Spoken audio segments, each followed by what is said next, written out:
I'm the king of the manlets. Are you gonna be like going in and out of a bad English accent? I thought you were talking to me. One of the best things ever for me is probably... For the second time in the podcast history, there's about to be a fight. Don't touch that button. God damn it, I am so excited right now. We are about to announce something we've been working on extremely hard for the last 4 years. Ladies and gentlemen, let's face it, mostly gentlemen, we are happy to finally announce Pepperbox TV. Pepperbox is kind of like Netflix, but for this community and for the creators in it. This thing is ready to go right out of the gate, so it's not just a shitty website. You can watch it on desktop, iOS, Android, most smart TVs. Brandon, what's wrong with Nick? I don't know, it looks fine to me. But imagine if Patreon YouTube, instead of, YouTube us. He's trying to say that we brought together some of the finest creators in this community and put them all together in one place without all the bullshit. We're going to have everybody. Demolition Ranch, Kentucky Ballistics, Administrative Results, Donut Operator, Brandon Herrera, Unsubscribed Podcast, and everybody's favorite, the Fat Electrician. Thanks, Nick. All the content will still be on YouTube for free, so all you can enjoy it. All we're doing here is creating an amazing experience for all of you and a better platform for all of us. You get all the YouTube videos, plus exclusive content, no censorship, and all ad-free. What exclusives, you might ask? The Unsub live documentary special is actually available right now. If you missed the live tour, this is a great way to see what the hell happened, because I don't fucking remember. We drank a lot. And after that, we have another exclusive Range Day video from the big creator Range Day we all just finished up. I miss Nick. Oh, shit, I'm back. Hi. That is right, this is the official soft launch. And the best part of this soft launch, we have a limited time offer. The first 2,500 people to sign up with Pepperbox will be able to get it for half off, so $3.99 for the life of your subscription. So if you're as excited as we are, you should come prematurely. I mean, early. That's it, everyone. Go to pepperbox.tv to sign up and start your 2-week free trial right away. This is a, what kind is this? This is your It's Branson 50 pence? It's, yeah. The rapper? Yeah. 50 pence? So it's becoming this. God damn it, Eli. It's becoming this. That's what I say. I call them 50 pence. He takes credit for that joke. And I've been tagging him on all the stuff now because he'll do this thing like my baby mum has been sleeping with P. Diddy or whatever. I didn't realize she was a small sex slave or something like that. And then it's like all this thing, and then it'll be like hashtag Branson Cognac. Like irrelevant. It'll be like all this blah blah blah, completely irrelevant. 1, 2, 3, hashtag Branson Cognac. We see what you're doing, man. That's when they say there's no such thing as bad press. We found out that was a lie. Oh, I have found out that is definitely a lie. Bad press is not fun. Yeah. Companies have learned from that. A wheel company specifically. Thank you. That way we pop the top. Are you going to be like going in and out of a bad English accent this entire time? Okay. Yeah. What do you mean bad? You mean perfect? Yeah. I thought you were talking to me. Kind of. You get a pass. Are you just going to be going in and out of this thing? It's really annoying. We know you're from Arkansas. I was trying to I was on that skydiving trip, and then Matt was saying about you work on like an American accent. And I remember there's one I was driving again. We should be rolling with this. I was driving by myself in a car in Arizona, trying to do American accents. I was just lying. I want to hear that. I know because I was just lying, like laughing, going, "There's probably someone watching me, just with their hands on the head, going, please stop, just don't do this." I always think of that whenever I'm doing shit like that, or I'm singing like car karaoke shit. I'm like, my FBI agent hates me right now. That's the whole thing is. I wouldn't have sing. I have sold that as well. If anyone, whether it be a foreign intelligence agency or now my own, is like listening to what I'm saying, and they're like, "God, oh no, he's putting Celine Dion again. Celine Dion's going on again." Or like, you're just really into it. They're like, but can you? There's a question to any feds who listen would be: if someone's singing in a car, can you isolate them singing, or or if you want to tell secrets in the car, just turn up your music really loud and talk to each other? Or feds out there in the comment section, let us know. Or you could intentionally fuck with them, and 2 minutes into the song, you can just pause it and go bomb, dirty bomb, napalm, and then restart it. So they have to listen through the entire thing. They have to continue. Like, oh fuck, Cody, you ready to start this bitch? Holy shit! When's the last time we did a podcast? Dude, it's been this. I feel good because I'm like, it's been so long. We had feel refreshed. All right, we doing it? Doing the thing? Okay, we hold it up here. 3, 2, 1. And then you take a sip. Man, that's just, the lemonade vodka is good too. What?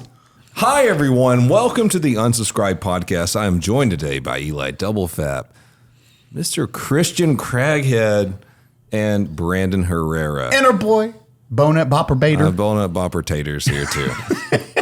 God, we haven't done a podcast in a freaking while, man.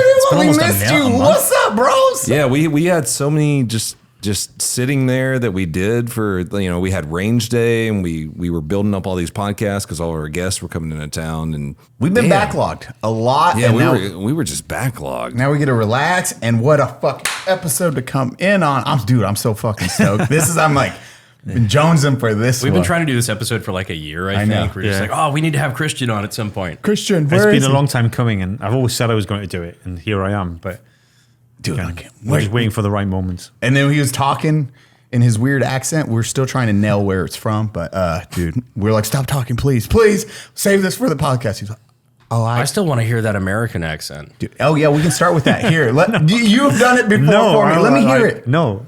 Okay, Why? come on, dude. We No, were talking. it's We were so talking bad. about Guy Ritchie movies earlier. I can't do I'll an talk American like accent. this. I'm working on it. The only thing I can do I is can't do a British accent, but I try. So try. There was, I had There's a too much foreign- pressure. Or maybe I'll slip it in later on. That's Okay. probably a All better right, way see, of doing it. You'll have to see. No, I had a British exchange student in high school that I went to school with that like the only thing he could say in his very forced American accent was he talked very high, like he was a very like high vocal range individual, but he would just go really deep. I would like a cheeseburger. Yeah. That was the only thing he knew how to let's say. face it. If it's a British guy coming on exchange to, was it in America? Yep. Yeah. I don't know if I know your intention on that I sentence. don't like where this is going. I know, but if it's a British guy doing exchange into America, he must have come from money, so he probably wouldn't have had a regional accent like mine. And for the record, I'm trying to put on my best speaking voice here, because if I went into my full regional accent, no one would be able to understand me. So Wait, is it- regional accent, where are you from? I'm from Northeast England. Okay. Do you watch Game of Thrones? I do. Game of Thrones. I'm The basically King of the North. I'm from Winterfell, basically. Yeah, okay. You're from It's from the Winterfell? north. That's Yeah, awesome. yeah. Because I wasn't the whole thing. Like they asked Sean Bean, like, hey, can you do like a southern accent? And he goes, no. So they're like, all right, well you're all speaking like Northerners now. Yeah, that's it. They're all like if I slipped into the regional Geordie, it's called accent, is super fast, and they're like, oop, and they go on like peaks and bursts. It's like burst transmissions. It's like, I'll speak really fast. Can we And hear then, it? and then I'll do something else. Can you give us a do taste. just You're like edging us right a now. brief like, hey, welcome to Unsubscribe. We're gonna have a blast today. Okay, How would I'll you say have that? to- Hey everyone, I'm just on regional. I'm on this podcast today with these canny dudes. They've got Eli, Brandon, and AK guy over here, Cody. I'm gonna be really good. We're gonna do a lot of stuff, and keep up, stay tuned, and we're gonna have a real laugh. A root laugh. You might need subtitles for that. Done. And I had to cut, and I completely cuffed that. So I didn't. That wasn't, as you can tell, it wasn't pre-made Geordie. Well, I appreciate the fact that you put in a lot of effort to speak real English with us here today. Yeah. Real American. You know? Thanks for coming out to Texas. Thank you very much, guys. And can I have some ranch with this? Can I get some ranch? Man, we sound like dickheads. That's how we sound to you? Yes, ma'am. Okay. Yes, ma'am. Howdy, ma'am. I love how like he just We thinks gotta do our Americans shots. have manners. I know. They just say yes, ma'am, all the time. Okay, we're doing the shot, which is this, because him. It's What the fuck is it's this? the P Diddy liquor. What is this? No, it's not P. Diddy. It's the other guy. It's 50 pence. You might What write the it hell? down. Oh, I see. It's 50 pence. Wait, What's does it he called? own this No. brand? Yes. Dude, 50 pence. Really? Shout out to 50 pence. Oh, so it's not the P Diddler. No. No, it's the 50 pence. 50 cents. I have not had cognac one time in my life, so we're going to just tappy taps.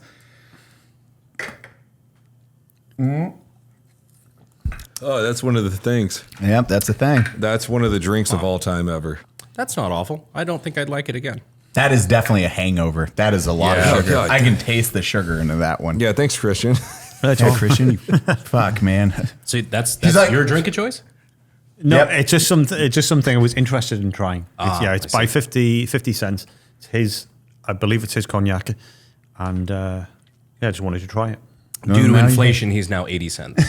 I hate that. Brandon's training to be a dad. That's great. That's great. Well, that's why One day, Brandon, because one day. I put my British spin on it and call them 50 pence, but Ah. it's like, but that's even better now. I like that inflation thing. Dude, okay, I'm so training to be a dad currently. Yeah.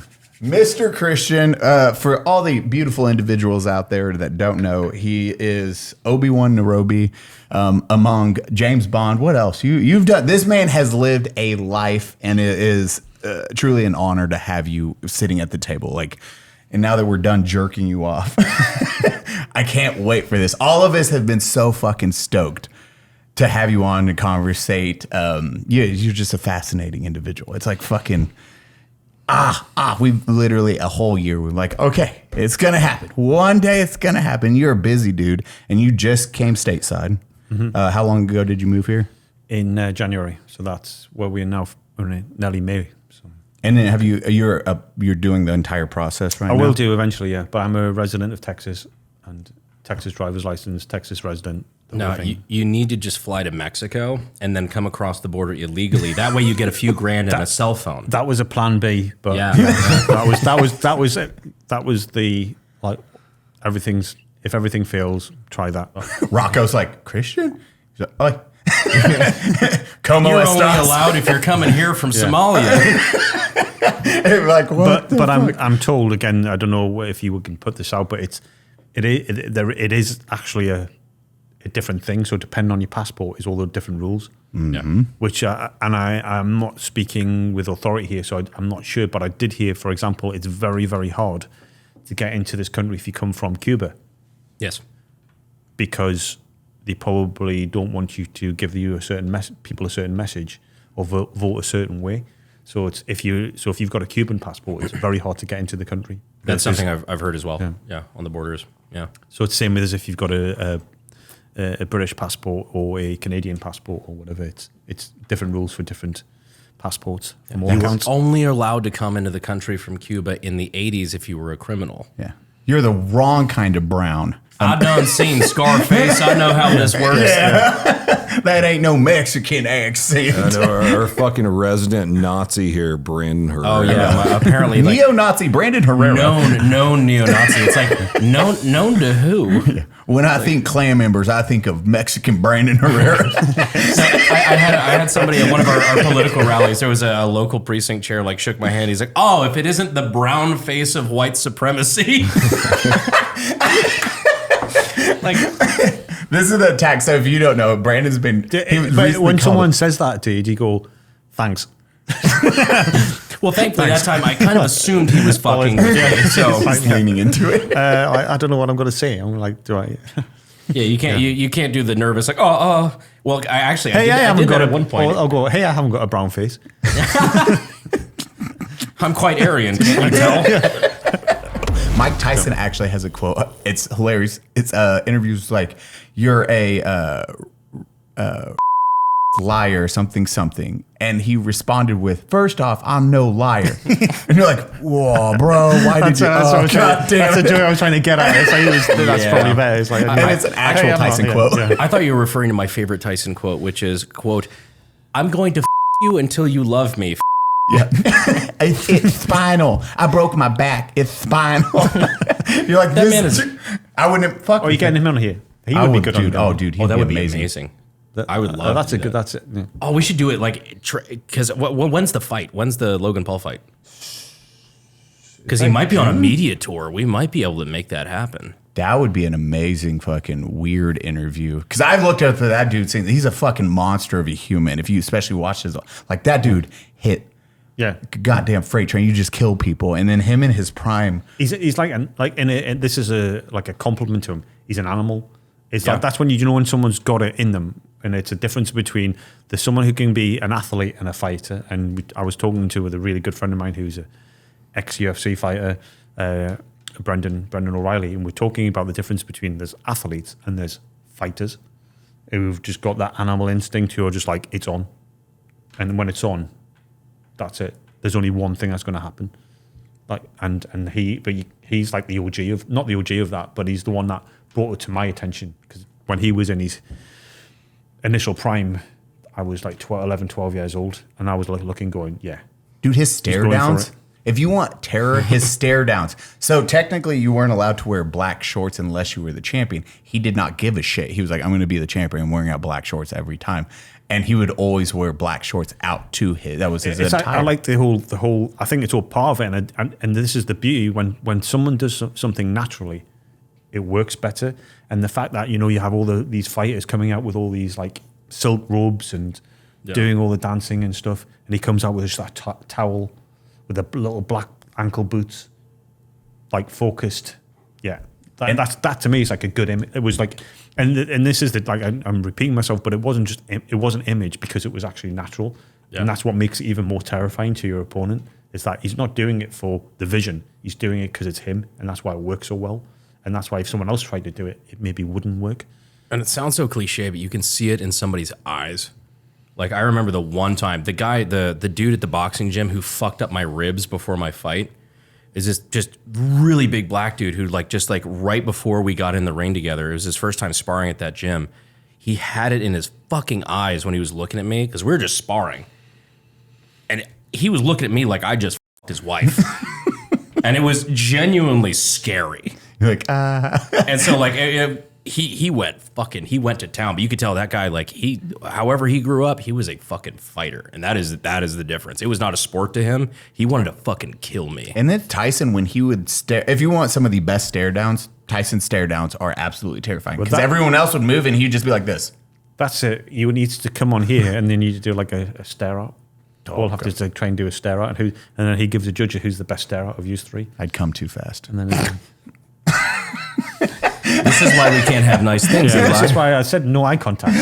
just like in prison, no eye contact. Just look away from it. It doesn't count if it's. Dude, some of his. It doesn't count if it's in prison? No, it doesn't count if you don't make eye contact. I see, yeah. Okay, we were talking about this earlier. The new Roadhouse movie. Yeah. The one line they didn't use that was the best line ever is I used to guys like you in prison. If Conor McGregor would have used that line, it's like, yes, that's the most intimidating thing ever. And they didn't use it. I wish Conor McGregor would have used that in the new Roadhouse. My biggest complaint is that nobody ripped anyone's throat out. Right. That was I thought it was leading up to that at the very end. I haven't seen it, and it's a spoiler. Did Conor McGregor get his throat ripped out? No. Did he get killed even? Did they kill him? Well, I haven't watched it. All right, we're not going to spoil that part, but nobody gets their throat ripped out, and they don't say the guys like you in prison line, which those were the two big, what the fuck else is Roadhouse? Swayze's dead. You can't get him. But those are the only two things you can do. That's a combat patch I wouldn't fuck. If you can walk out, but if you walked out with a patch that said, I used to dudes like you in prison, I'm like, he's way more scary now. It's like that Shane Gillis bit where it's Vikings versus gay Vikings. Vikings are just, you're not too worried. Gay Vikings, on the other hand, when they bring up that rainbow flag, you're like, uh-oh. They're going to take our gold and our women. Gay Vikings. Fuck.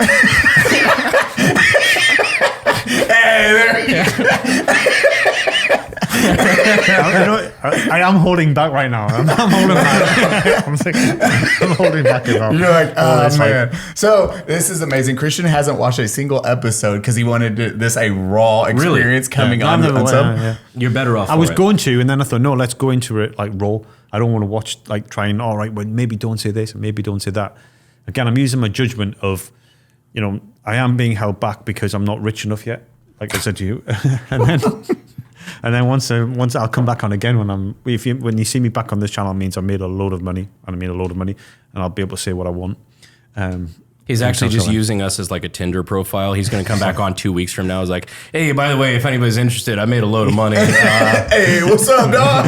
They're crying with the money. Just patting your eyes. It's the zombie land with the $100 bills. Woody Harrelson. Yeah. This sucks so bad. I hadn't cried like that since Titanic. That's the gif I send people on Twitter.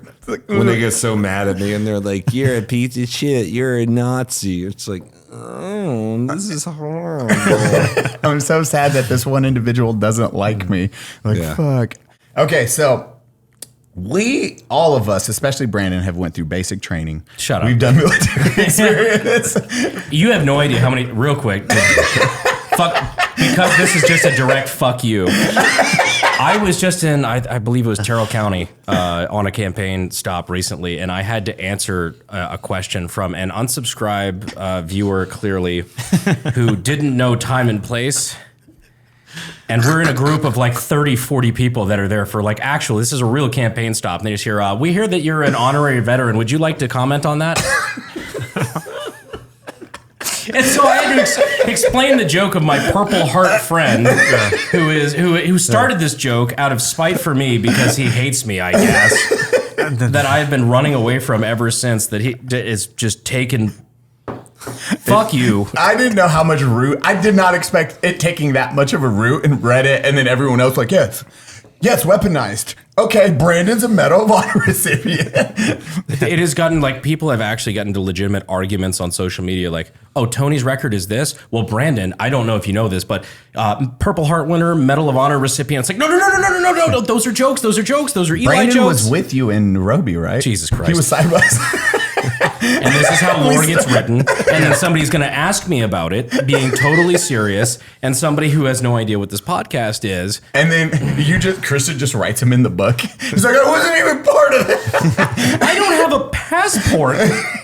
So you went through, though, you joined at 16, right? Yeah.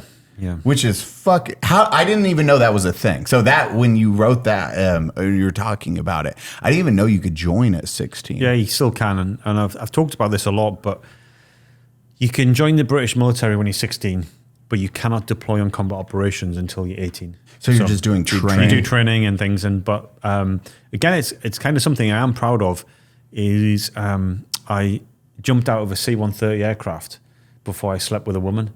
So it was like, this is like, like stand-up Virgin soldiers. And it's like that thing. And I was like, so I was like, jumping out of C-130s and before being jumping in being pussy. like a ranger, if you like. Yeah. The So the Rangers your when I first was- jump on a C-130 was when you were 29? It was a few weeks ago. God damn it. No, that's right. Read the book.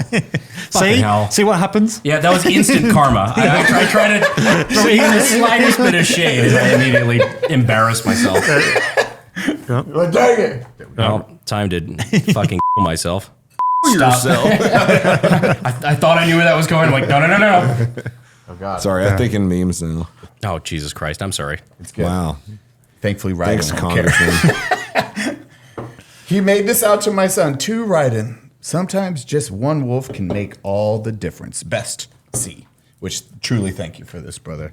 This is fucking amazing, and you ruined it, brother. You are making me feel like such a piece of shit right now. Holy fuck. My only one of I go to sell it at like the road show in 50 years. They're like, it would have been worth $50 million, but there seems to be booze spilled on it. I'm like, that means it was worth more. That was technically That was President. yeah, president. He spilled it, so it's worth more, right? What is that? Future former disgraced congressman. So you were jumping out of planes at what age? 17. That's fucking. What's the drinking age 18. over there?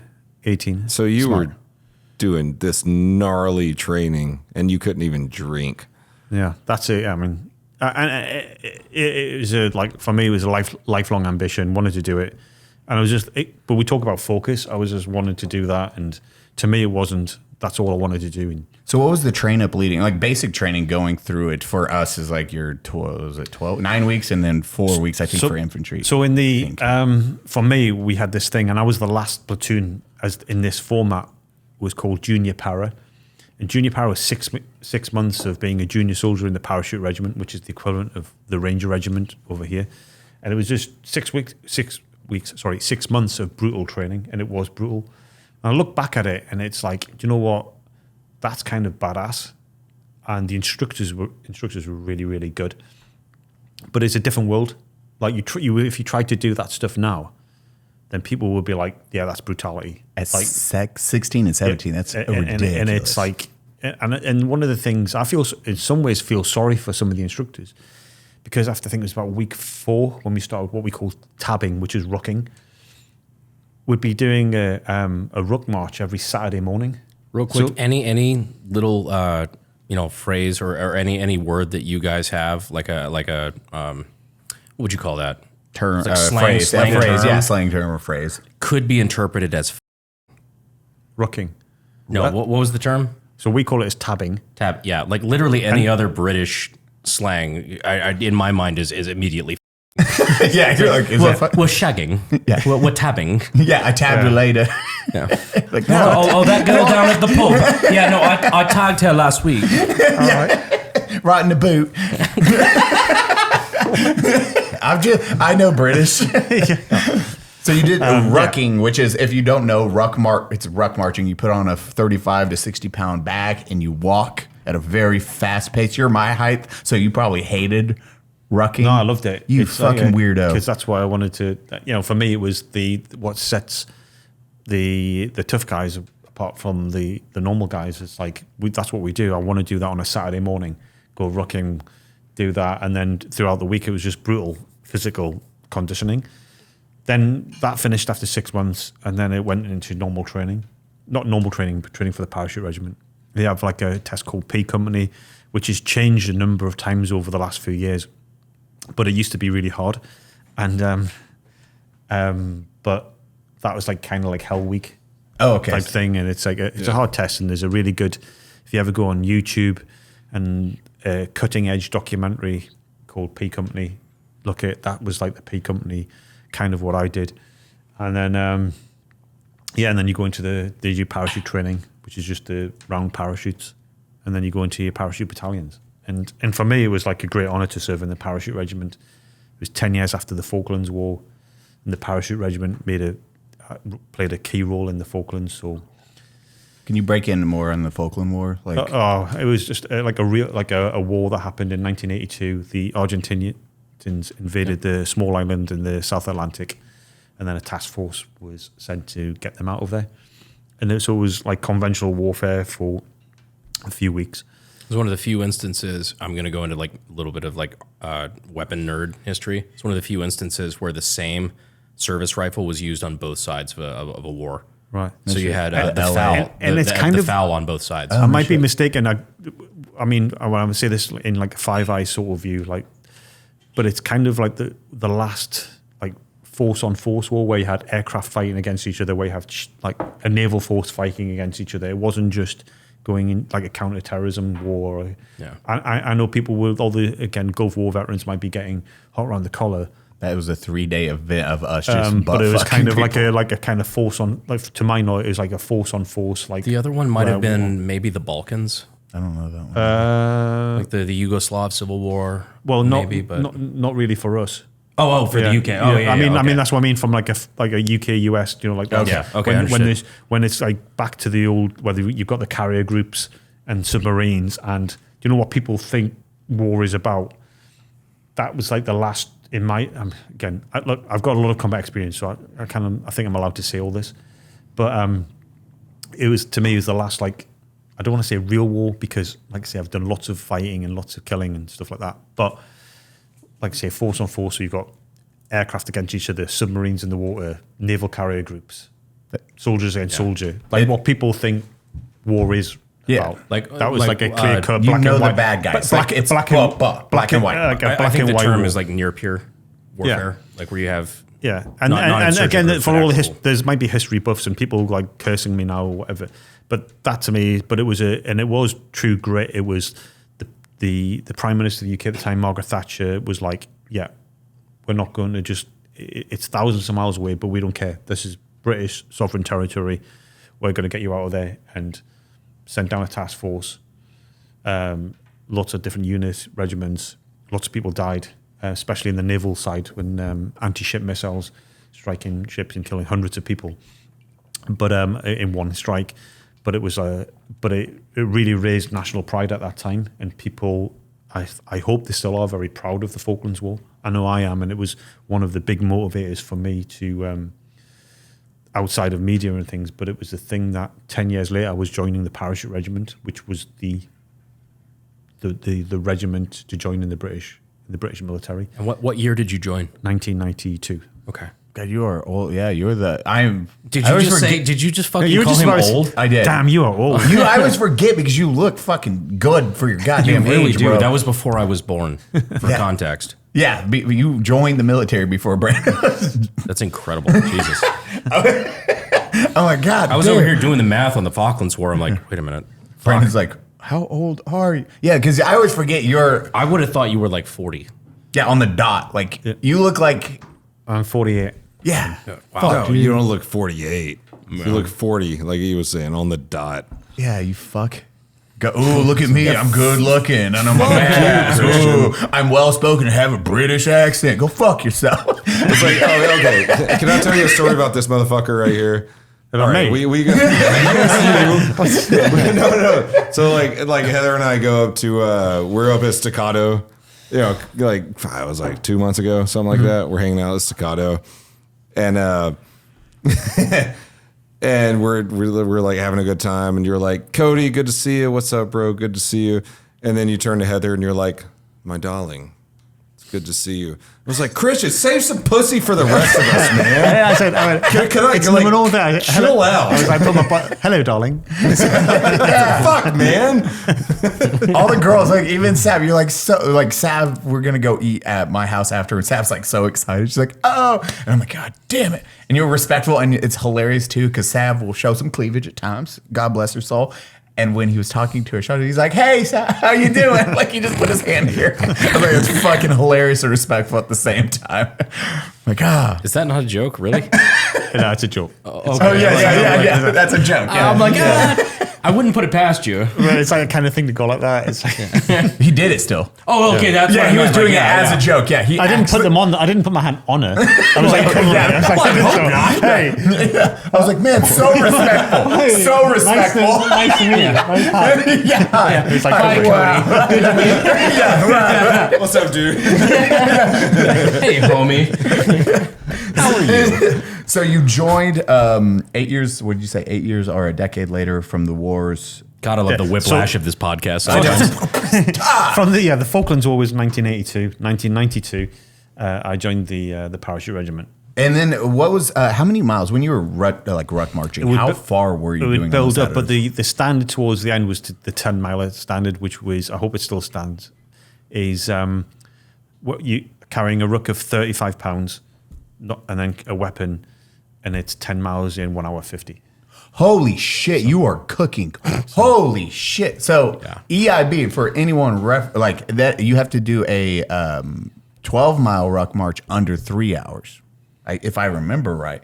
And that, like, is it 3? So the Parachute Regiment 10-mile standard, which we eventually, so we didn't start off in like week 4, but towards the end, that was what we were building up to, is the 10-miler on P Company is 1 hour, 35 pounds in 1 hour 50. 3 hours for the EIB. So expert infantryman's badge, you have to do it under 3 hours with the exact same loadout.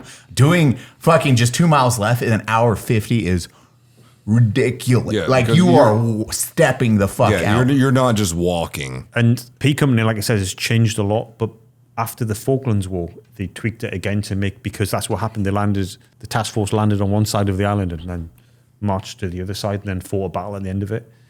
And two para did 2 battles, so they did a battle at the start and then towards the end, and then another one at the other side.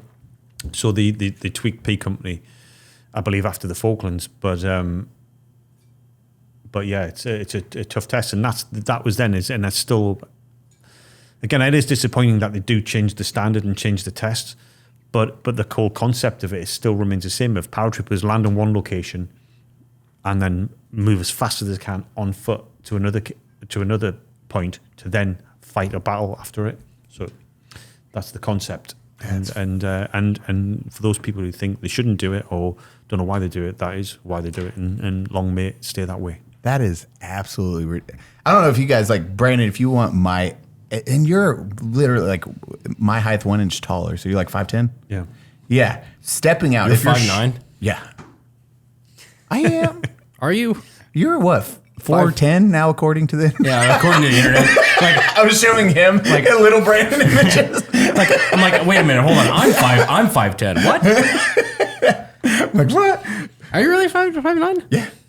Yeah, because I know. Maybe I'm just thinking of like the internet's meme of you that you're like that much shorter. It's the same thing as like, so again, it's been brought up, and like Evan Haver brought this up, and everyone brings it up. It's like, and I say I'm 5'10", and everyone's like pulls that face and goes, really? I'm what? I fucking know how tall I am. It's like I know how tall I am. I didn't lie about it. I didn't say yeah. And like I said when I stand up straight, my back against the wall, measured, it's 5'10". 69 inches. I've been that height since I was 16 years old. 69 inches. Yeah. And then, nice. and then, but people pull that face on. Really? I'm like, why is it when someone says about the height or whatever, go, really? I'm like, what do you think I'm lying? Why would I lie?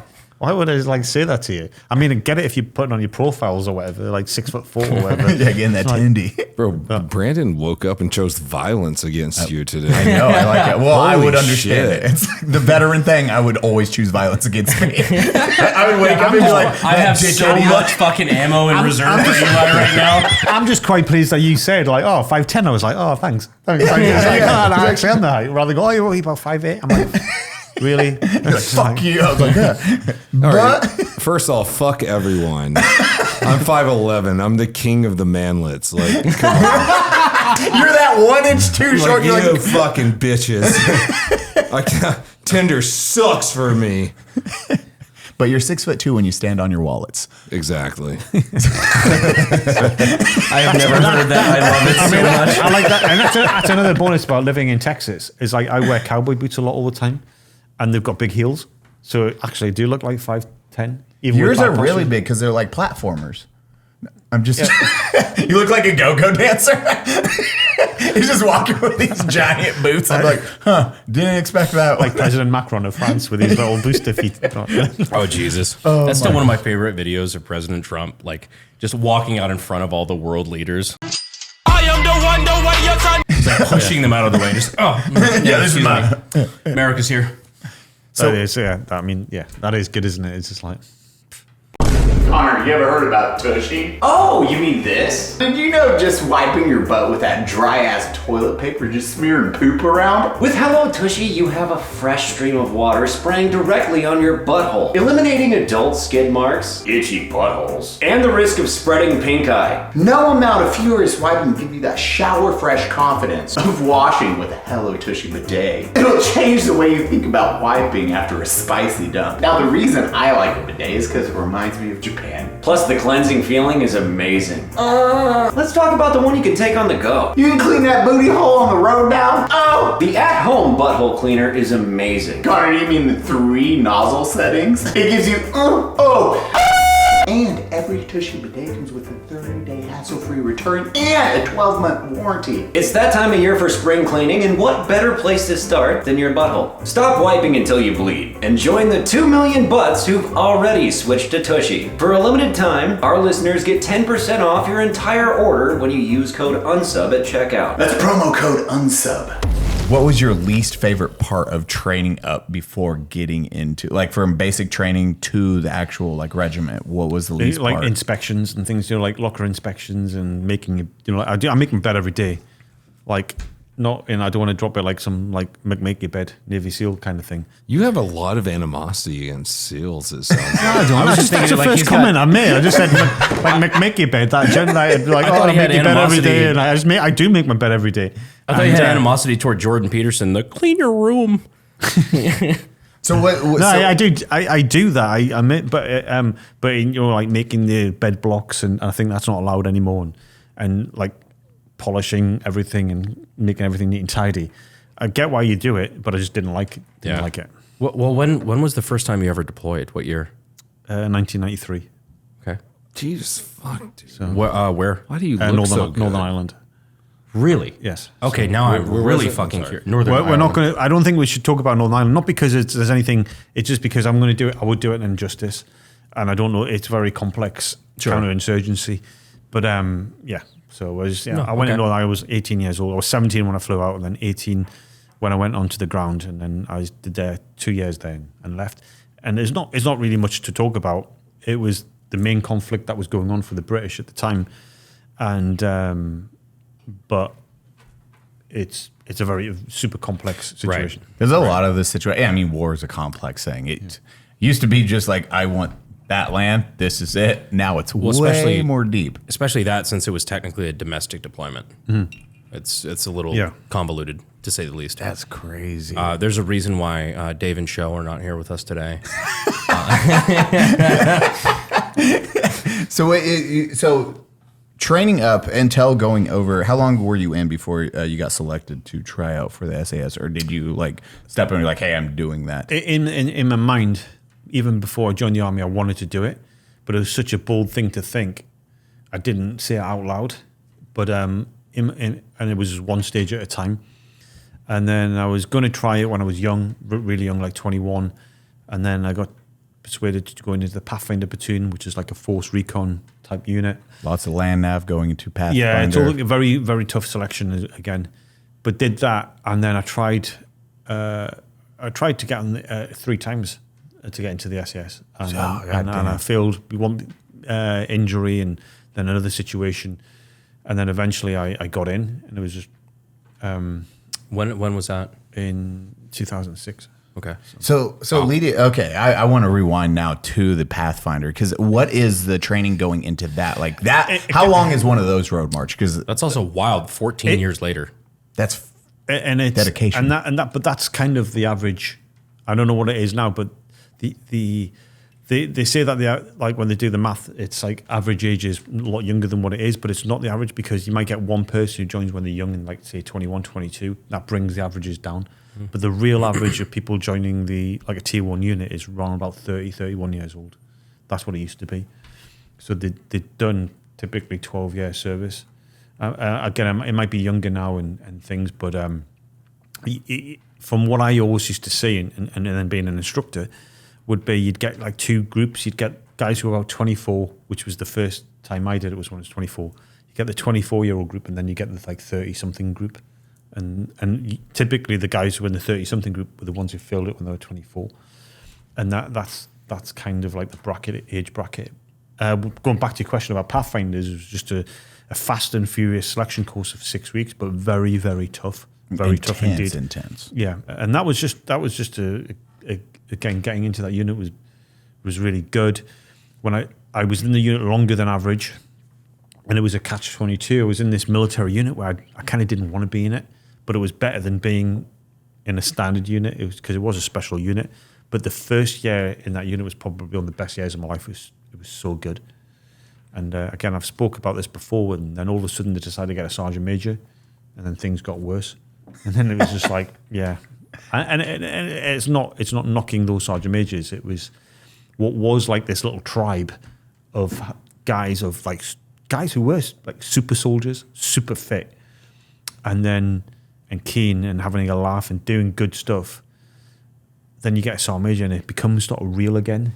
And I didn't like it very much after that. But and then I did my first combat leadership when I was in Pathfinders, and that was really good and a great honor for me. And a lot of the guys who the team that had 3-4 Delta was a 6-man team, and most of the guys, I think 4 of the 6 all ended up in the SAS. No shit. And then maybe 5, can't remember but they all ended up in the, and it was a good team and a good group. But yeah, so it was like best of times, worst of times. So what was your when you say it was like the best day or the best year of your life? What were you just like, holy shit, this is fucking I don't know. dope. I think one of the best things ever for me, and it was probably killing someone for the first time. And I don't say this as a psychopath or a sociopath or whatever path, is you got to think about it like this. When we're kids, we're playing soldiers. 100%. And here's a funny thing, because again, I'm just saying again, cancel me, don't cancel me. Did you play soldiers? I'm using the PC term now. Yeah, you're running around shooting things. We used to do that. you find that right stick. I don't know what you call it. I don't know. As soon as you're 7 You years mean old. cowboys and Indians? Yeah, so there's You cowboys play in it. We wars, used to call right. it like Japs in English, and now people are like, what? Japs in English, really? Yeah. No shit. That's what. Yeah. Wow, I didn't. Because we're still living in then in the 1970s. We're not that far away from World War II. Do you got the Scotch tape? That's wild. Well, in my mind, because we don't even call it that here in the U.S. So there's different. And So, so there's three. There was three terms. You could play cowboys and Indians. You could play armies, or you could play Japs and English. But the most common, if you were running around with guns, was Japs and English. Because I'm just I've thinking, never like, heard of that. like Japs and English is like the European theater was way more prominent for the UK.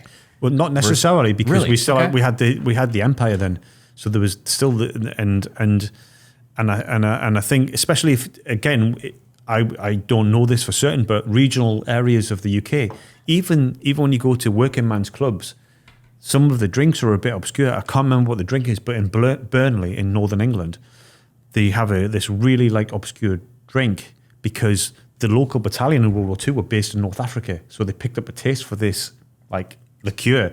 So it became like a tradition. People would have that with a beer and a chaser of whatever it is. So if you have like a local regiment who spent most, like if you think of 80% of the town of the fighting age males went to Burma or in that theatre of combat. When they come back, that's why they're calling it Japs in English or whatever, and armies. And Okay, so not like specific like World War II Pacific theater, but like other ventures. No, World War II specific. Really? Okay. Yeah. Oh, yeah. really? So, Okay. so it's all like because it's all. If you think about when I'm young, like you could think the council estate street where I lived, it's like the street of say 100 houses, not even that, but you could probably say that more than 50% fought in the war. So at that age, because my grandma and everyone else is still there and they're still kicking it and they all did their bit.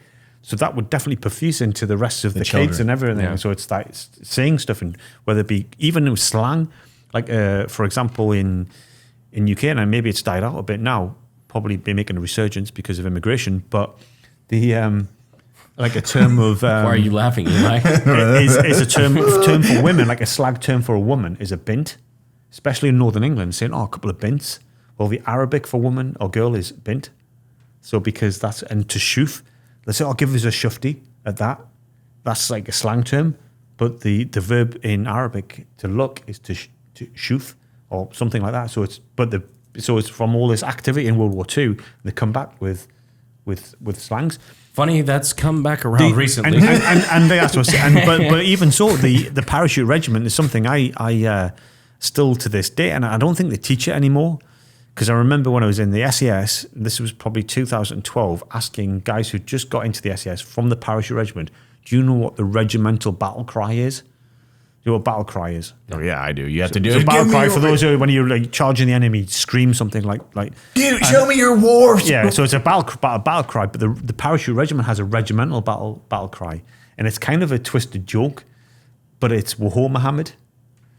Wahor Muhammad, and you'd like, and even, and used to see all guys from World War II, if you saw you wearing a parachute regiment shirt, they'd be like, Wahor Muhammad, and you'd be like, and you'd know that guy was like a World War II vet or a veteran of the parachute regiment. Where'd it come from? Because when they were fighting the North African campaign, all the locals would always go Wahor Muhammad to them as like a greeting. Yeah. So they go Wahor Muhammad. So they took it as a sick joke. So when they were bayoneting Germans, they'd be going Wahor Muhammad as they were bayoneting them and stuff. It's So, fucking hardcore. but if it's always the How you doing? and then again, so it's like a black joke. It's like black humor because Yeah. that was the normal greeting that the locals and everyone said. But it became, I got taught that there's a regimental battle cry and it's Wahor Muhammad.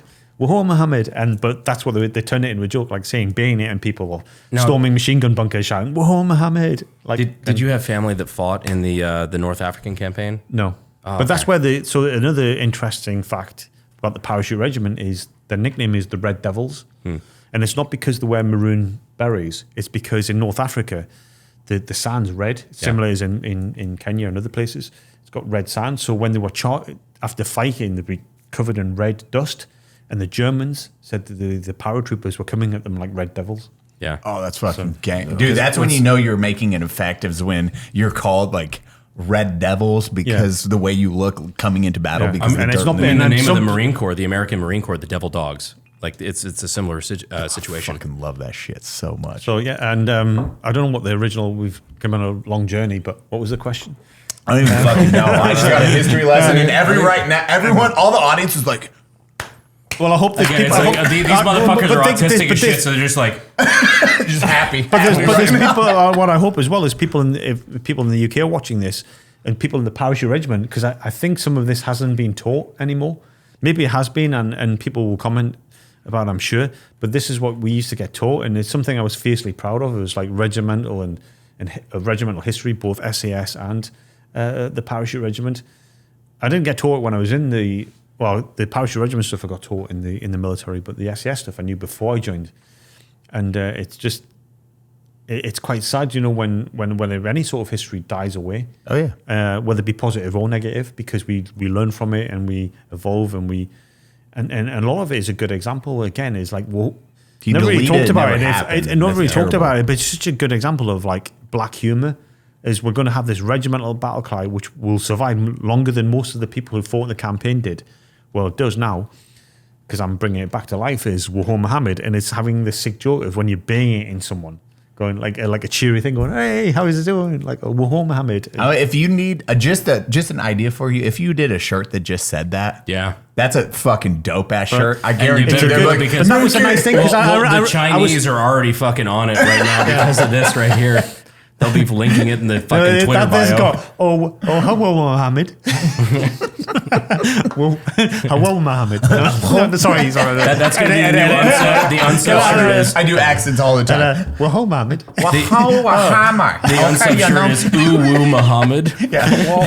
But there's a thing, because I remember a friend of mine, he was doing some extra work when he was on leave in the parachute regiment. He had a vest on. A lot of guys in the parachute regiment have like the parachute regiment cap badge tattooed on them. I don't have mine covered. And he's doing some work on a building site, and some old guy was like, "Whoa, Mohammed!" And it's like, because he saw the tattoo, he saw the thing, and it's like, "Oh, he goes, yeah, it's." Dude, it's one of those experiences. Man, I love like just the lore behind like history in general and learning about it. I know. Also, I was talking to Fat Electrician Nick today. Hi, Nick.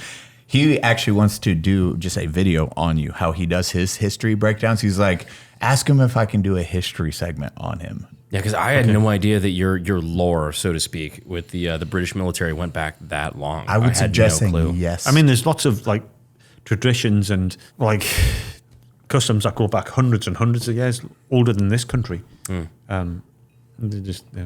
But Sorry, we don't hold really that 1770s bit against you, by the way. no, I don't. And then this is It's that several year period was a little awkward, but aside from that, we've all been very good allies. Like this is where I show my true colours, and that's the right term for it.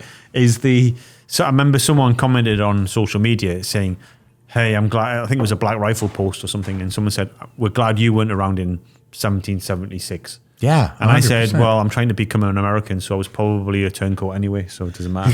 My favorite post I think ever on social media was yours. Or it was July 4th, and you said Happy Treason Day. Yeah, all right. Jericho, he's a good friend of mine. He gave me that T-shirt, and I thought I'd wear it. But I love again, hopefully people could see the joke in it. I'm there, and I've got a cup of coffee, and holding an assault rifle, going, Happy Treason Day. It's like that was. I hope people got the joke of it. Yeah. But that's what I lead into is like some of the stuff, like my logos and in some of the products they're doing. My favorite one, or one of my favorite designs, is I call it the Blackbeard Boarding Party, and it's the skull of the Blackbeard pirate, but it's got a hatchet and a flintlock crossed, and it's like, I say it's like, because that's what it's got, like 1770s vibe to it, of like being going against the authority with flintlocks and hatchets. Yeah. I love it. So kind of like that right there. Almost like this. When did you get this design from? This is this is yours. Like, yeah, this design is, so I was wearing a patch with a Blackbeard flag, which is kind of like this. Yep. And then we just tweaked this. So this is the design of me running into the hotel, an area of the hotel. This like iconic photograph, and then we tweaked it to make it look like that. Yeah. It was up. Now it's up, and it's got like a chalice in one hand. Yeah. And then we just sort of twisted it. My good friend Travis, I had the idea with it, and then because I'm not talented with artwork and stuff like that, and then I get old friends of mine supportive to like say, hey, I've got this idea, can you do this, tweak that, and then he uses his expertise to then tweak it and fine tune it. Now, before we go into the story, a lot of people have heard and I've actually tried to not hear I'm going in as new as possible going into the big one. But you have like the Ministry of Defense. You actually carry around something particular for that MOD, right? Mm-hmm. Bring it out. I've got it. It's over there. Oh, hold on. Never mind. Don't bring it. Watch this magic trick. Connor. Oh, magic. Connor. Big shout out to King Trout. Wait, I'm sorry. Were we not supposed to say your first name again? No, I don't care. Okay. So I've got my company. I already fucked that up. I've got a company called the Ministry of Defense, and it's this company that's evolving. Right now, we're selling some merch, which is like official branded Chris Craighead MOD T-shirts and baseball caps and other bits and pieces. The other thing we're doing are these. We call them armor upgrades, which is a ESV English Standard Version Bible, and we're just launching some of these. Again, this is one of my logos. It's a cross that says "Send Me" in it. And the whole idea is, not all my life, from 1999, I carried a Bible in my equipment, and that same Bible all the way through till I retired. So it's in a lot of combat operations. And the line I said it was in there. And did I pull out and read it? I don't think I did read it initially because there's still tabs in it. I read a lesson in church from that Bible because I had the big grand Bible in church. And I said to the padre at the time, I don't want to use that Bible. I want to use the one I carried on missions. So I had this tiny little Bible and reading out of that. And it's like this whole thing about, like, did I need it? Like on my belt, I used to carry a pistol, fighting knife or hatchet, hand grenade, spare magazines. Did I need them every day? No. But like that Bible, it was there if I did need it. So that's why. And the other thing as well is people say, Bibles or whatever, and you go, well, it doesn't really matter about your religious sort of viewpoint. Yeah. Because one thing I did see, and there's lots of stories in this in history of guys who used to scoff at me for being like a practicing Christian or whatever. And then we're getting ready, for example, to invade Iraq. And then the padre leaves a load of crosses out on the table. The next morning, they're all gone. And like, all right, so all these people who were like, religion starts all wars and yada, yada, yada and everything. Sometimes you need every bit of help you can get. And that's what they reach into it. So I like to think that people will buy, even if they're not going. You don't have to go to church, or you don't have to be like a practicing Christian. It's like I say, that's why I call it the armor upgrade. Yeah, it's there if you need it, and if you don't need it, then that's good in some ways. And real talk, even if it's not like something that you wholeheartedly believe in, there's a lot of wisdom in there. Yeah, and I call it the handrail. A little bit of history. Yeah. And it's the one would say, yeah. I call it the handrail because that's what it is. It's like it's like when you're walking in the darkness, or you have that handrail, and you can. That's what it's there for. You can use it 100% and live by it 100%, and like, or it's just there if you need it. And when the journey's steeper or the journey's darker, the handrail's there. Because if you don't hold it, there's a chance that you get drawn into the darkness. And the other thing as well from the handrail is there are things out there that's going to drag you into that darkness. So that's why I call it the handrail. Use it as you need it, but it's there if you do need it. And I think it really ties in with like the main story, because you have some amazing segments. I know talking to Shane and you earlier about it. I'm like, it's so dope. But before that, because we can tie this in beautifully, you're driving. Oh, jeez. My boy. So it's one of my favorite stories. I'm just going to warn everyone how things are about to get ugly. If you're a Texan watching, stand by. I'm coming for you all. And just like, that feels like a very valid threat right now. Ow, I feel threatened. That's not a letter, that's a threat. So come on, I'll open it to you. Comment on my driving. So we were in Arizona doing skydiving, jumping out of planes. I was never done this. You've done it a whole bunch. How many jumps have you done? I haven't done many since then, but it's over 1,000 jumps. Oh God! So you're so you're looking at Eli. You're like, we got King Trout right now. Just like, what the fuck? You're looking at Eli. You're like, oh, we're not getting shot when we land. All right, pussy. I'm deathly fucking terrified because I haven't jumped out of shit. And then I go in the tube. I look like a bag of shit flapping around. I'm like, how do they control themselves in the air? And then like fucking Christian's in there. He's like, okay. Like doing flips, rotating. You're like, fuck you, you British fuck. What the fuck? But driving, we had this like 30-minute drive, 20-minute drive. Yeah. And now, we'll hear his story. Then I'll tell the truth. You don't have many big vehicles like trucks like Americans do, correct? Like overseas. I mean everything. Like everything is smaller over there. It's just everything's bigger in Texas, man. That's the thing. But it doesn't matter. Anyway, go on. Carry on. Come on. I'm already feeling myself getting really defensive. So, fucking homeboys driving for us. We just drive back and forth, and it's an open desert road. We're like going over there, and I look over. I'm like, bro, fucking relax, dog. We're just in the middle of nowhere. He's like. Death knuckling the steering wheel. I was like, relax. He's like, I am relaxed. I'm like, doesn't look like. So for the record, death knuckling means having two hands on the steering wheel. I mean, you've got white knuckles in your veins. Like probably, but that's in West Texas. It is like an act of God for me to have one hand on the steering wheel. And that's the thing is, people like driving. Like, there's a friend of mine, and I'm going to drop his name. Even he's called Tony. And he used to drive, he's like sat like that, and he'd be like talking to you with one hand on the wheel, like drinking a cup of tea or something, and going, yeah, and like eyes on the road, please, Tony. And he's like, what? And he's like sat like not even legs forward, like with one like probably the edge of his foot on the accelerator, going like that, yeah. But I drive all the road bumps in between. Yeah, I drive like coincidental. I drive with two hands on. I normally just it's a thing, and people joke and going, oh, you just look like you've passed your test because I drive with two hands on the wheel, and I take them off to do maneuvers, and most of the time, I've got two hands on the wheel, and that's just the thing.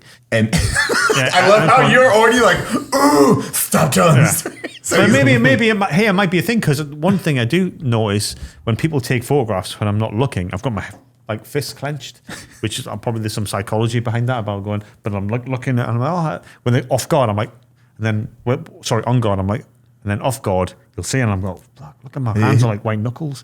Yeah, it looks like he's gonna punch the windshield with both hands, holding the steering wheel. Yeah, but then it was okay. Continue, please. So we call him out on that. We just start making fun of Josh and him about it, and going the speed limit. I was like, dog, it's like you can go 10 over here, like fucking just go a little bit faster.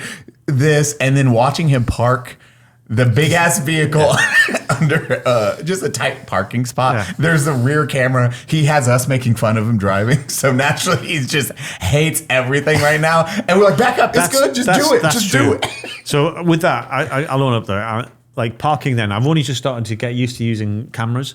I've still been using the mirrors and stuff. And then, but I'm better. And I remember someone who was very dear to me once. I was parking in the car, and then and there was next to a wall, and I said, "Oh, it looks like the wall's moving." And she was like, "What the fuck? What, the wall's moving?" And I was like, "No, I said it looks like the wall's moving. I'm not claiming the wall is moving." I'm like, but that was that, and but yeah.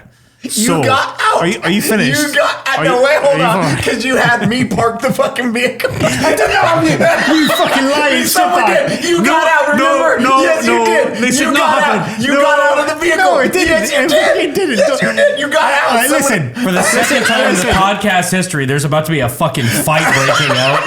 No, it's not going to be a fight. It means I'm just going to give someone a beating. And it's just like...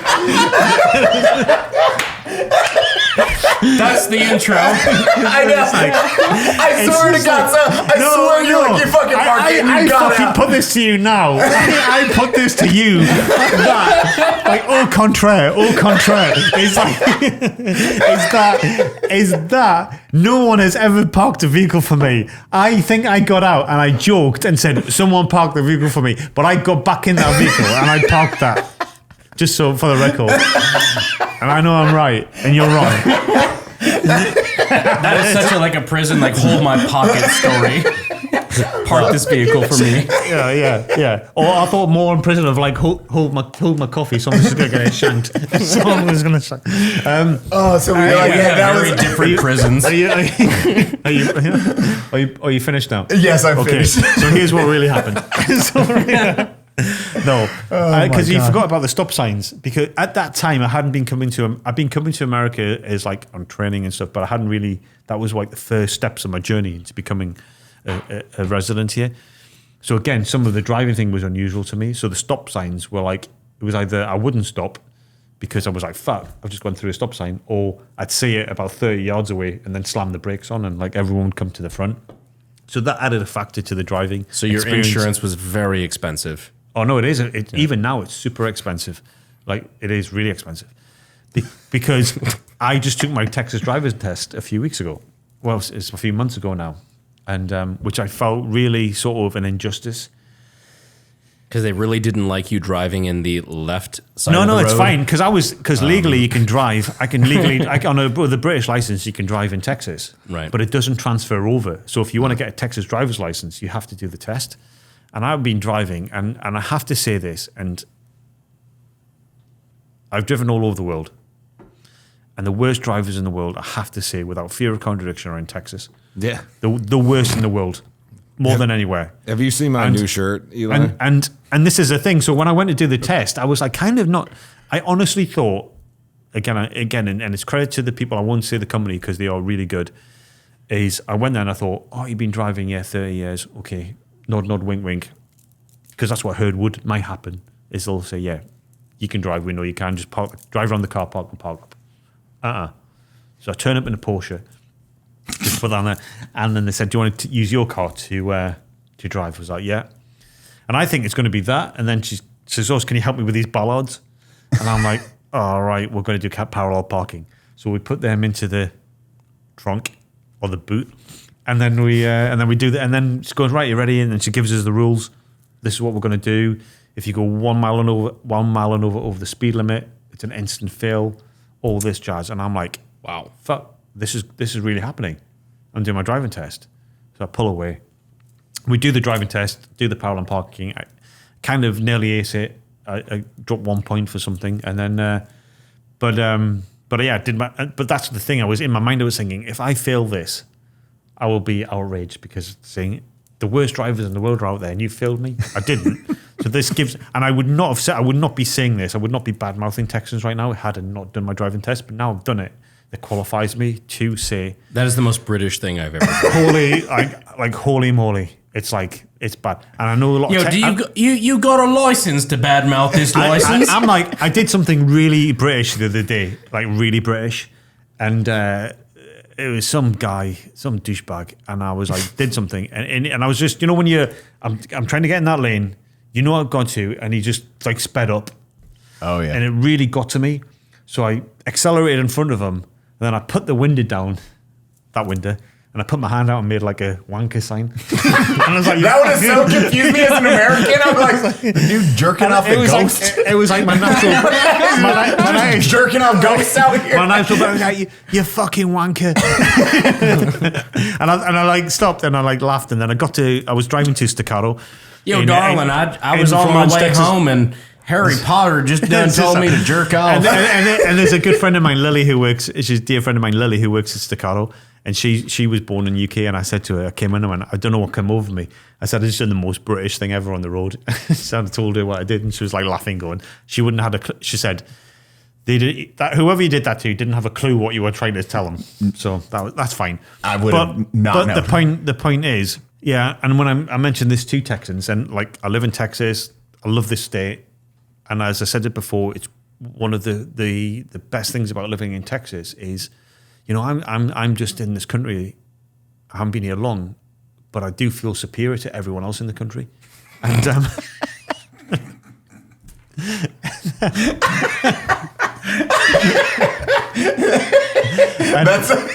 that's going at the beginning.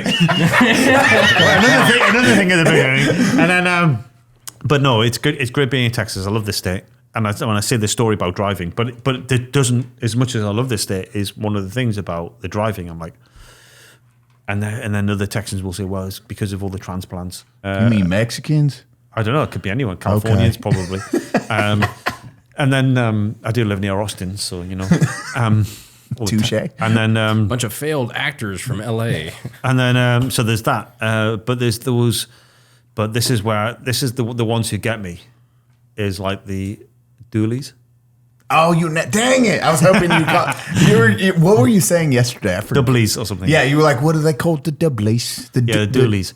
So those dually drivers out there, the dually drivers, and you see these big Texans, and you can see them with I imagine them, they've got their check shirts on, and they've got their, and they're chewing You're describing dip. Cody right now. And they're chewing dip. And if they stepped out, they'd have their oversized jeans with their There's the same amount of tires, but like double of them. Yeah. So the dualies, and like I'm not Captain Jack Sparrow. And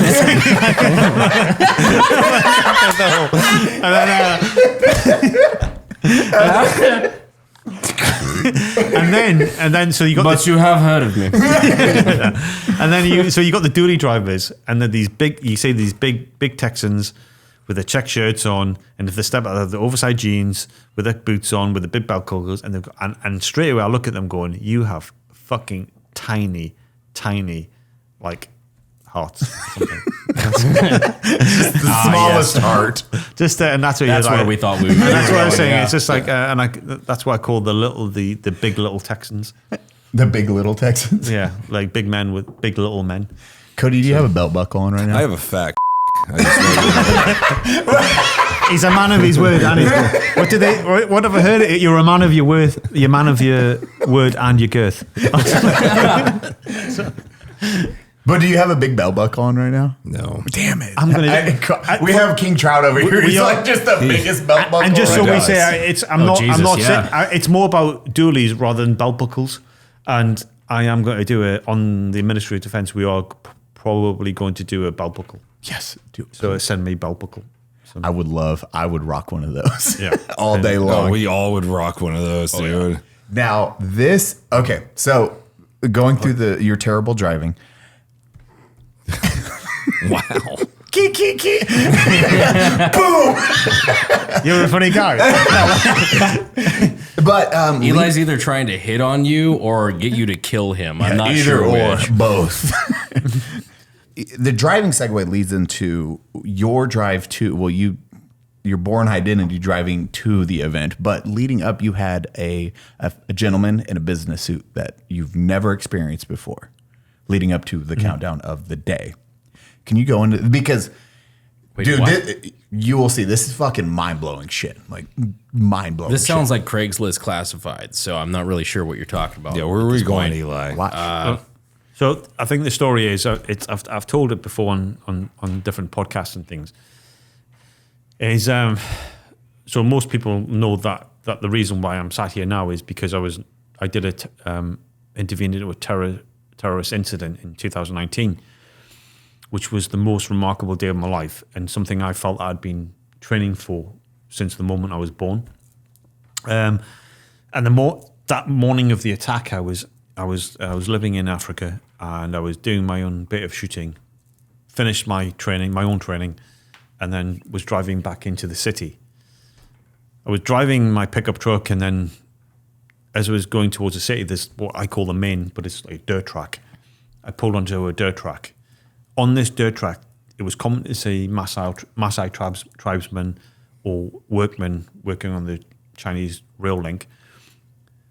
So it was weird for me when I pulled out there to see this short black guy wearing a smart business suit and highly polished shoes walking down the track.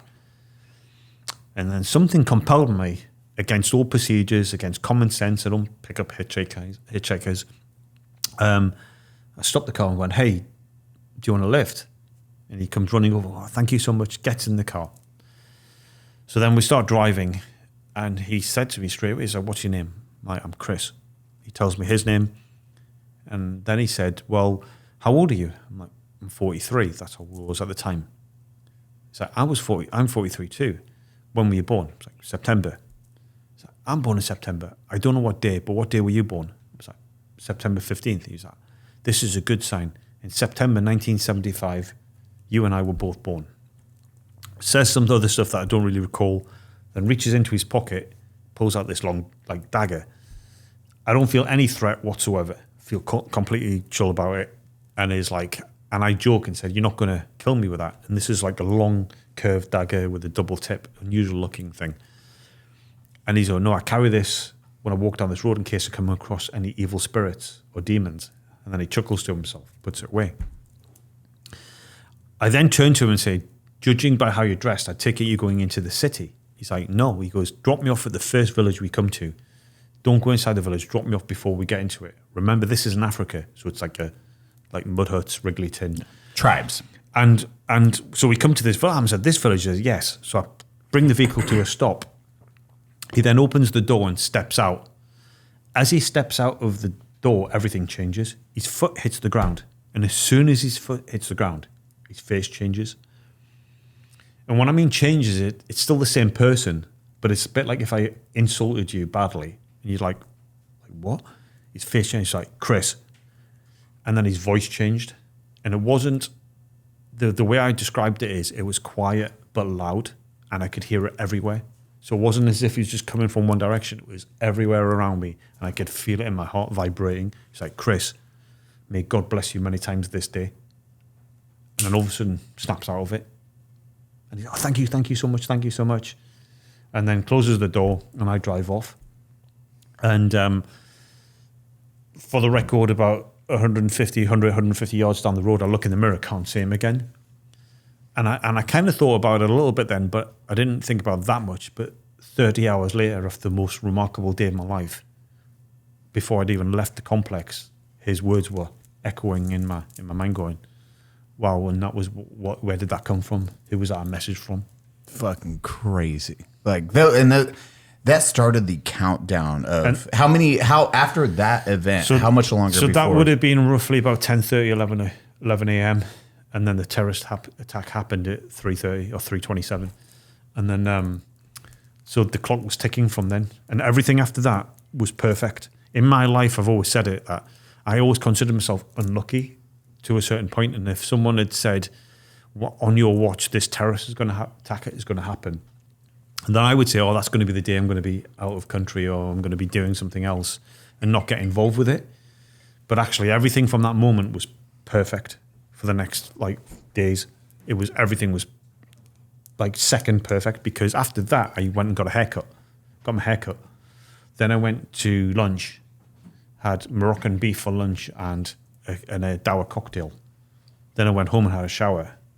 And the moment I stepped out of the shower, put my jeans on, that's when the phone rang to tell me that someone was saying, hey, there's a terrorist attack going on.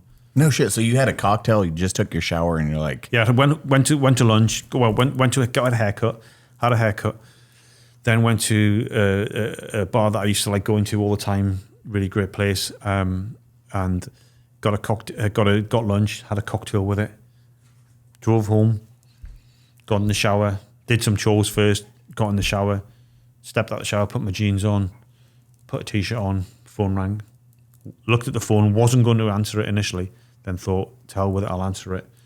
And then it was a friend of mine who was in the complex saying, there's a terrorist attack going on. There's a complex terrorist attack going on at 14 Riverside Drive. You need to get down here. So you weren't in the area? I was close to it. I lived, luckily, everything is it chance or not? Yes. It was, I lived fairly close to the area. This is the story that I heard over and over, just tells you how media disseminates information. I always was told that you were there. You just happened to be there, but you actually heard about it and decided to go in. Yeah, and that's when I jumped in the pickup truck and then drove there. And then what was the drive like leading up to hey, getting there? Because we were talking about it. So this is the thing. It's like when I get in this, I hadn't been living there long, so I didn't even know where it was. So I put it on Google Maps. Where is it? Distance, not that far. And again, I'm trying not to give away where people live and stuff. So but the distance, I did that drive on a Tuesday afternoon, which when it was after the event, and it took me over an hour to get there. Whoa. Okay. On a normal day when the whole city's coming to a halt, it took me 15 minutes to get there on the day, and I used my advanced driving techniques that I'd been taught, and then I was driving on the sidewalk. I was going in and out, and the thing about advanced driving or high speed pursuit driving, as it's called in the police, is it's not about driving fast. Part of it is, but it's about knowing when to make the move and when not to make the move, when to go for it, the gaps to see, because everyone can drive fast, sort of, but that's when you're going to get killed or kill someone else, which is never good. So it's So this is the basic 101 San Antonio driving course. get there, yeah. yeah. It's just get there. Don't get there. Now and parallel don't, park. Get there and don't die. And that's what it was. And it was just so I was driving high speed, getting as fast as I could get there because as it developed, and I kind of sensed it at the time, but what was happening was every second counted. So I had to get there as fast as I could because this collapsing timeline. And then what you were describing it to us. Music popped on during the So the funny story is it was like, again, it's an extreme drive. I'm driving there. I'm trying to call people, trying to let people know success. Part of that thing is trying to get in touch with people. I'm turning up the volume because I don't know if I can hear them or not, but I'm driving for my life. I'm driving like I've got to get there, but I'm not going to kill anyone and I'm not going to kill myself. Not till you get there. And then, but somehow I had this, because it was a new truck, and I had a classical music playlist, and somehow I engaged with the music going into You're the on phone. like fucking hold music. And no, it's more than that. It's better. Then I click, and all of a sudden this music starts blaring, and because I'm like got two hands on the wheel trying to like drive, I'm not going to mess around trying to turn this off, and all of a sudden Vivaldi's Summer starts blaring through the music, and I'm doing these maneuvers like going in between trucks and like everything. It's like, and there's a certain point, there's the comedy of it. I start laughing because I'm thinking, I'm living in my own movie here. So This you've soundtrack. forever formed an anchor to that song for the rest of your That life. is that song that should be. Oh, is that royalty free? Yes, sir. Yeah. Editor, fucking put it up, dog, because it's royalty He already free. has. He's been doing it since he mentioned it.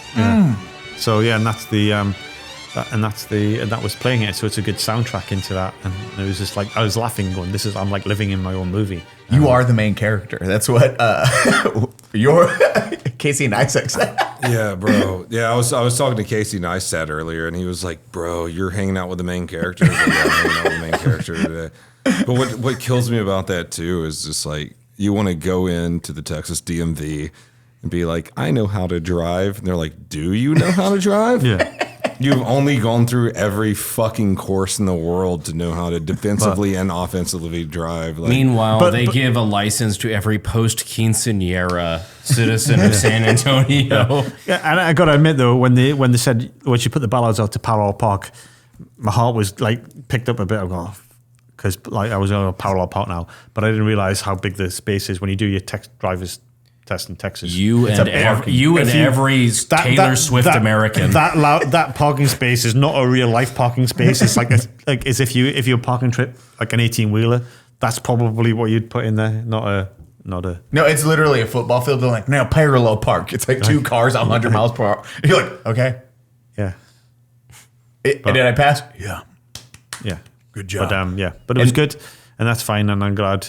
What was the second song that came on? The second so first song came on, that finished, then the second song came on, and then as I'd reached my destination, the second song was I'm not sure if it's pronouncing this right, Dance Macabre. Another classical piece. It's all so it these was a classical playlist that I had, and that the second one that came on was Dance Macabre. And for anyone out there, when we're saying he was like Christian was driving fucking, you're like going in between vehicles, you're going on the curb, you have closing gaps, and you're like fucking gun it, going through this shit. So that was the second song. So and then I'd reached my destination. So now you kicked open the door, you grab your kit, you're throwing it on. Mm-hmm. And are they coming to you first with the information, or how no? There's no one there. It's like kind of like it's quiet, and we're not. I thought the whole idea of this podcast was not to talk about the incident, but Eli. I know. We all had the fucking rules of engagement from the very beginning, but here we are. But some of these, like even these segments. And that's the thing is, I drove into this area, saw the burning cars. There's cars that had been set on fire by hand grenades. Used that as a demarcation line. Okay, I'm not going to go further than those cars. Parked up, threw some kit on. Not the kit. I had more kit in my car, but I threw that kit on to look official and then to see what's going on, and then cantered forward to the entryway to the complex to see what was happening, and then the rest is history. And the rest is history. And it's leading Jesus up to Christ. Yo, hand grenades set shit on fire? I thought it was more fragmentation. I mean, whatever, but they were throwing grenades or something, and Yeah, originally they were people just- thought they- it was a car bomb. It was like a But- diversion but type it thing. wasn't intentional. It was just they were throwing grenades and shooting at people and things, and somehow the cars had set on fire. Jeez. But yeah, Eli, you want to bring it up? No, I want because there's like the information. Eli, that is there any other I PTSD would at this table that you would love to just I want delve to into? extract all your PTSD right now. No, it's the information on like your like the religious things on because you had like the feelings inside it. It's not like the event itself happened. You've told that story a million times. It is the feelings and stuff that you've not touched base on. You're like, okay, like when you were singing the song, like, hey, like right now, hey, this is about to happen. Or what was the feelings in there? Those little, like, I know Shane was talking about it. It's like you had these little, like, moments you would look around and you're like, whoa, this is, like, it's more of what is that, religious experience. Because to add to it for that, like the story I was always told, like from somebody on the outside looking in, just from headlines, you were a guy who was there and did the right thing. Yeah. But I didn't realize think that was a conscious choice you had to make, and you had to go out and seek that out. I think the bottom line is, without going into the detail of the incident itself, is I went there in a rule because I heard it was going on, and at the same point I heard a woman scream, and then I heard a burst of gunfire, and and the scream just got cut off in mid scream, and I went, in my mind I was like, she's just been murdered, and I turned to them and say, right, I'm going in, and then the rest is history. The rest is history. And then you have... And then 22 hours later, I walked out of it. And there's all those religious... 22 hours. Yeah. So, 22 hours later, I walked out. The incident was done by then, but I wasn't just in, out. It was... And then what I did in between is that's between me. I mean, lots of people know because I briefed a lot of people, police, military. There's people out there, everyone knows. So I'm sure eventually people are going to be talking to people and saying, hey, what happened? And saying, well, we've heard the full brief and we know exactly what happened, what he did, who he talked to, his role in this whole incident. It's not for me to talk about right now, but the information is out there. And I'm sure, like I say, we see information, we see videos, we see things that I have no control over coming out all the time. And, of course, as more time goes on, people are looking for these people saying, hey, were you in the police or were you in the military and had a brief by Christian Craighead about what he did? Yes.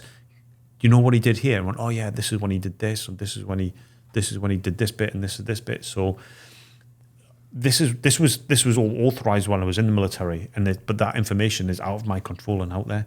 But it's not for I could sit here and tell you the whole incident, and they'd just be upset with me. But I'm sure the information will come out on its own. And that's why I would never like ask you to divulge that information here of all places, but it shows how much there's a discrepancy between the public, I guess, the public idea of what happened versus what actually happened. Because in my mind, from just somebody that like has been reading headlines, I think of this whole incident as taking place over maybe 2-3 hours. Yeah, and that's 24-hour period. That's crazy. Yeah, I was briefing some guys in the US military unit, and that was the big thing. They were like, "What the?" Because again, from their thought, they just thought it was one building that I'd ran into and helped and saved some people. Yeah, the whole scale of it is pretty epic. And again, it's not for me to talk about it now, but if people hear the full story, and I'm sure, like I say, I'm sure it will come out through people who've heard my story before. They'll be like, holy moly, it's quite badass. And I'm thankful I was there. And that's the thing. And every single evening I pray, and I'm thankful, and I always give thanks for that. I was there for that moment. Like what Sarah says all the time is, be the someone. Exactly. If in absence of it, be the somebody. And that's why I say is you're it. Sometimes, and I've said it lots of times, is the whole world is coming down around you, and you look and you're waiting for help to come, and then you realize you are the help. And it's like, well, I guess we better get on with it. And then people fell in line after because they see you.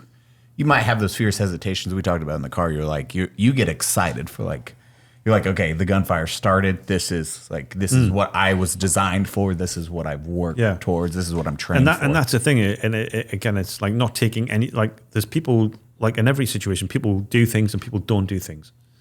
And I'm not going to be this dickhead who's going to stand and go, yeah, I'm the man and I'm alpha male and I did everything and blah, blah. I didn't.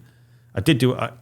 You reacted. You are legitimately one of the most low key motherfuckers. The I've humble ever met. dude is humble. but as like I say, fuck. We've known each other for a good minute, and you are never that guy. Yeah, and that's the thing is, and I think maybe the reason for that is because I don't need to be, and that's why again it's my thing, and I don't want to go into this veteran shaming or whatever, but it's these guys who are like, the loud ones. lifting boats and shit like that. Yeah. I mean that probably narrows Are it we down. going to go in on the sills again?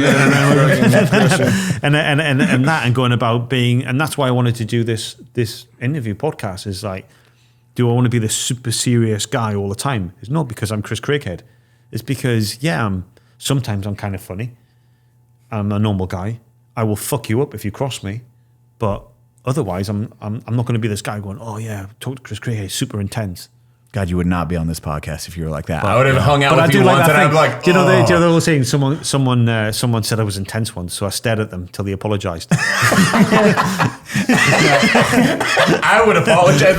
I'm sorry, bro. Well, that's one thing that I've always said, like, even just like from our experiences at SHOT Show, like, Chris Craighead, oh, he's done this, he's done that. I'm like, dude, he's always just been like the nicest fucking guy.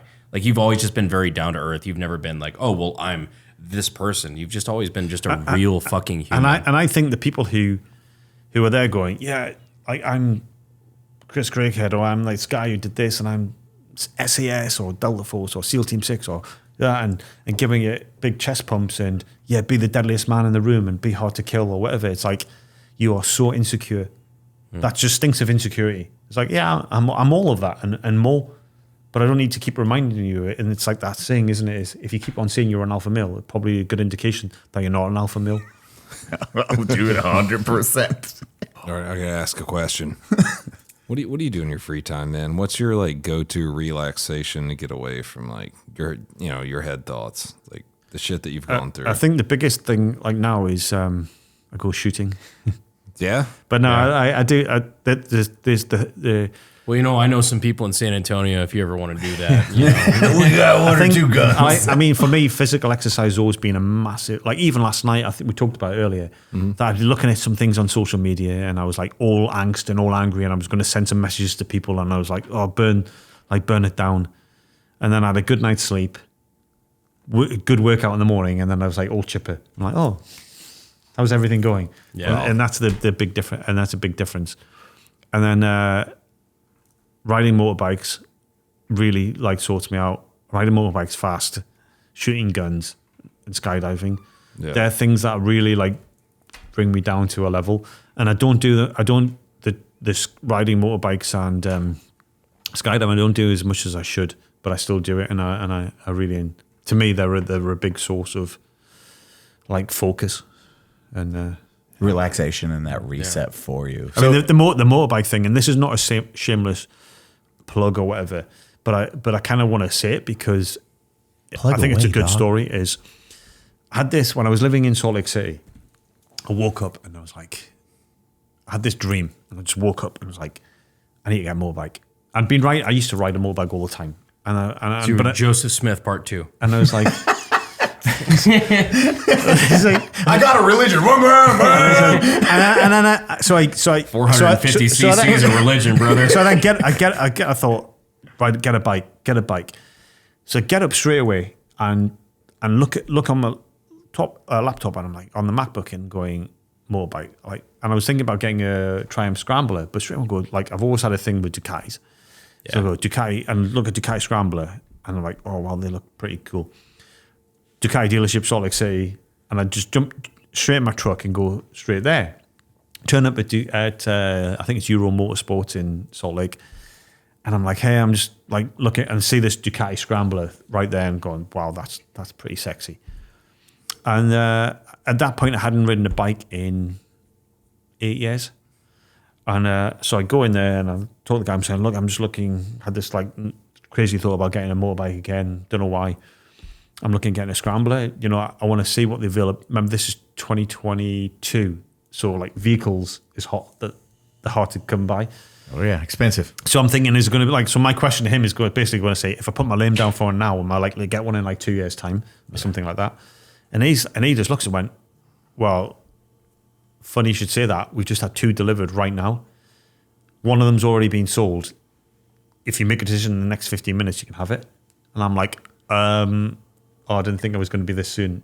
And I was like, to hell with it. Yeah, I'll take it. So then got a Ducati right there.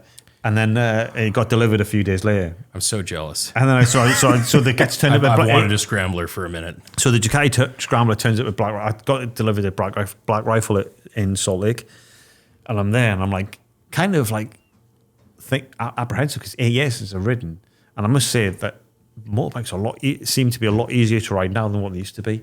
Get on it and like, holy moly, this is great. But then I said to my friend. Phil Reed Jr. is the managing director of Ducati, and he's a great guy. But I told him this story because this is a thing. So bear in mind, I've been retired for 2 years, but I've been in lockdown because of that 2 weeks to flatten the curve, and then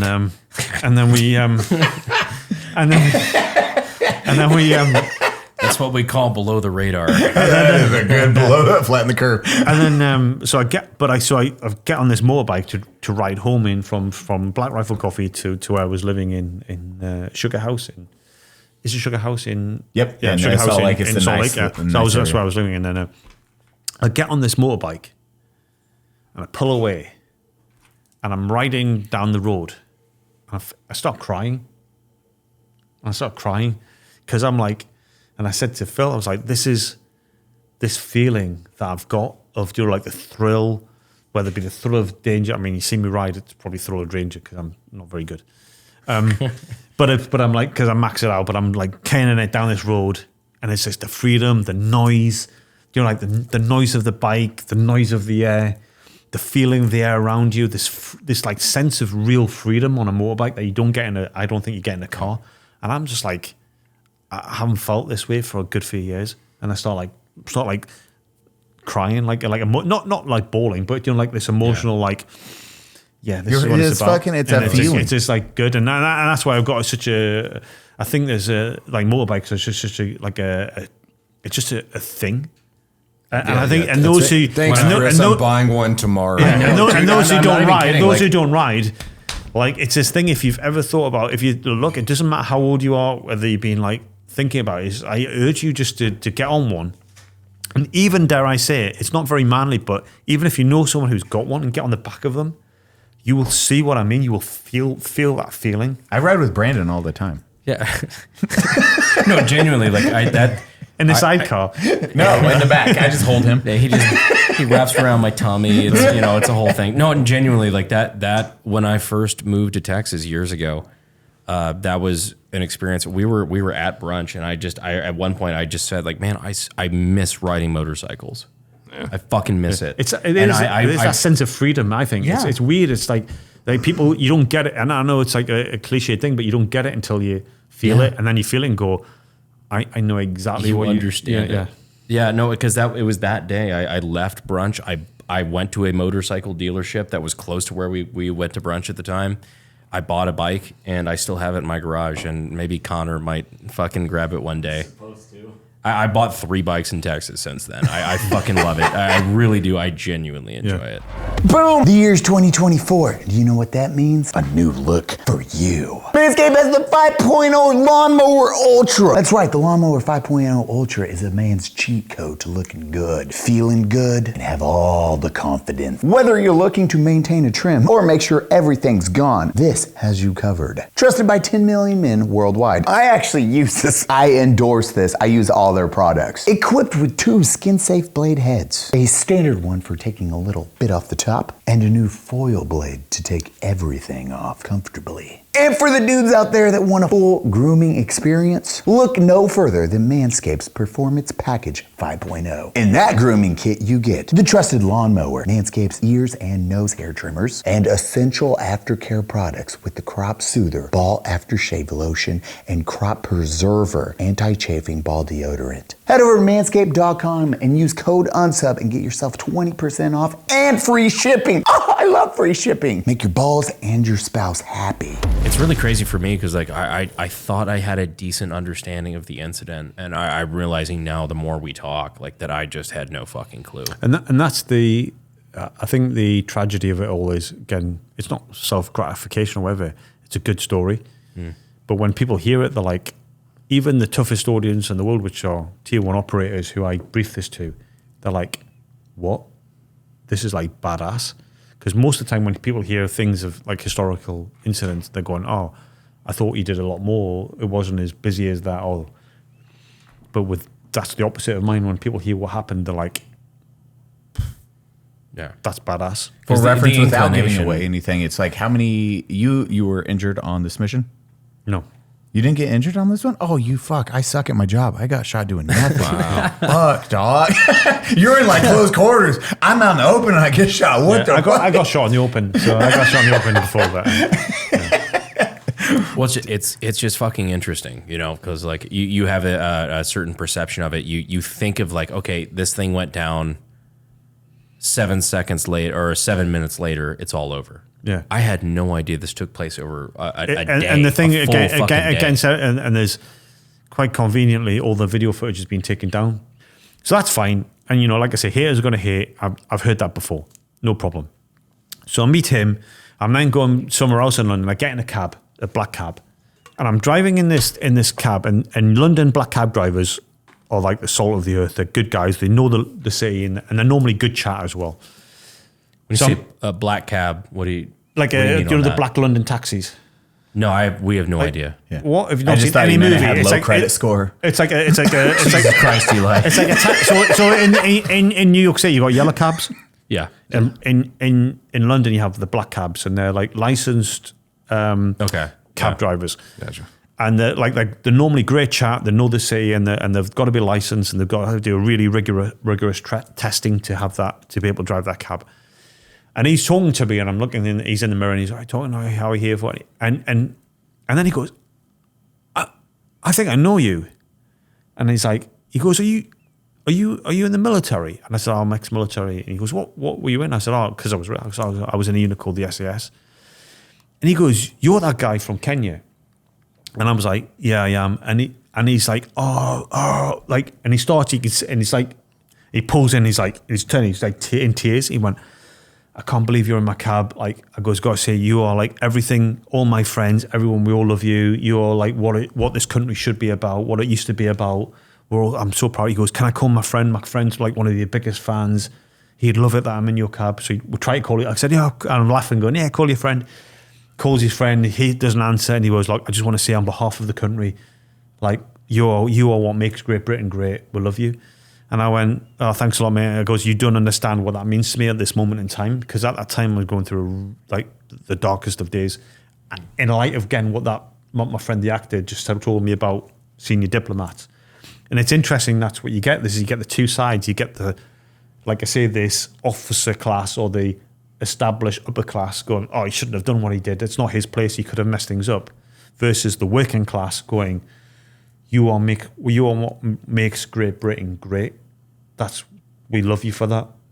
And that's the whole thing that I hope I put this across to people. And I'm quite anti-UK. And for the record, I'm working to be a US citizen. I'm not interested in being a dual citizen. I want to do full US citizen, because I'm turning my back on my country that I fought for and did everything for. They turned their back on you though first. Yeah, but I think the other thing as well. But here's the interesting thing. In light of this was one of the things I was concerned about. Again, I think a lot more about what people think about me than I should do. And I thought, given the people who follow me are kind of patriotic about the war on terror and about that kind of stuff, and no one's ever said you're a traitor for like wanting to be American, blah blah blah. You know, your fight's here. You should be a British citizen. Overwhelmingly, I've never heard anyone say that. They're all saying, "I wish I could get out if I could. This country's fallen. Good for you for getting to America." And You've genuinely made me a more patriotic American just in the 2 hours we've had. that's the viewpoint of the usual working class of the UK. They're not saying you should stay in UK. You should be a better UK person. Your fight's here. They're going, "Good for you for getting out when you can, because this country's fallen." What you've done and how you stood up. It's like we were talking earlier. All of us come from. None of us grew up well-to-do. We grew up in like I lived in a 700 square foot with 7 people, like tiny house. Cody, Trailer, Brandon, small house. Born to a 1-bedroom apartment. Yeah, we all grew up poor, and then all of us has made this different. We all did different walks in lives, but everyone just the end goal was like, hey, I have this dream, I have this ambition. Yours was SAS, and you fucking crushed it. Cody's was, hey, military police officer, and then you're like, I'm gonna do YouTube, and you fucking crushed it. Brandon, same. Brandon was supposed to be a lawyer. He dropped out of fucking law school. He's like, no, I am pursuing YouTube, and I'm gonna make this fucking work. And he is crushing it. And then he was like, I want to do Congress, and now he's crushing that, unfortunately. Unfortunately is a good word. But that's the thing is, it's just, I mean, going back onto it, it's just a tale of, like, life's complex and everyone's had their views, but it's just a shame of, like, again, of the establishment. And that's what it is the whole bit always comes back to the establishment. And, I think it's fairly, like, do I support President Trump? Yes. The reason why I support him is because, like I've said this before on the podcast, I met President Trump and he thanked me, and he was like, and the first thing out of his mouth was, thank you for saving American lives. No one from the British government has ever thanked me for doing what I did that day. That's crazy. And then, but to me, is when I met President Trump, there was nothing in it for him. That's what I keep on saying to people. Doesn't matter if you support Trump or not support, if you think he's whatever or not. You can have your own viewpoint. Is the point from a human perspective is that when I met him, it was in his private study in the White House. There was no media there. The British government did not know I was there. No one knew I was there, and someone just told him and said, hey, that guy that did that thing is in the White House, and he said, well, I want to meet him. And that's like an abbreviated story. And the first thing he said was, thank you for saving American lives. Fuck. If there's no one there to hear that, then that kind of, to me, it proves that it kind of came from the heart. It's 100%. Not the thing, it's not like, hey, make sure you hear me say that. He said it to me, and no one else heard that other than the people in that room. So that kind of says something about his feelings, about on the incident, at least. And the reason why I think people do not like, again, it's down to the establishment. Like, was Trump born wealthy? Yes, but he wasn't born into that class, if that makes sense, if people don't know that. And maybe I'm speaking offhand here, and maybe I'm speaking out of lane, and maybe you should research this yourselves, but it's like there's a difference between you can be born rich, but not in the establishment, and you can be born poor, but still in the establishment. And they look after their own, so to speak. And if you're not part of their gang, that you're not part of the gang.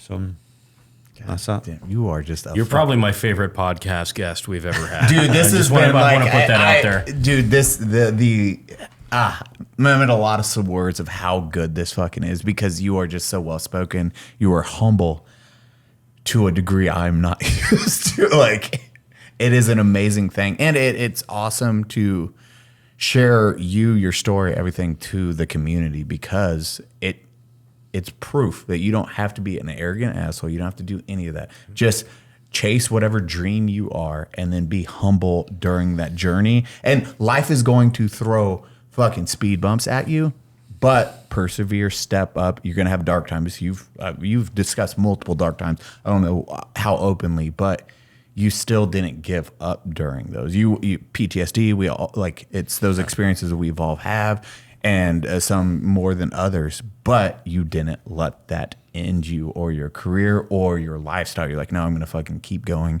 I'm going to keep pushing on, and I'm going to set the example of how dudes should be, because we all at this table, and dollar for dollar, you're probably somebody that I personally know that has done the most, who has talked about it the least.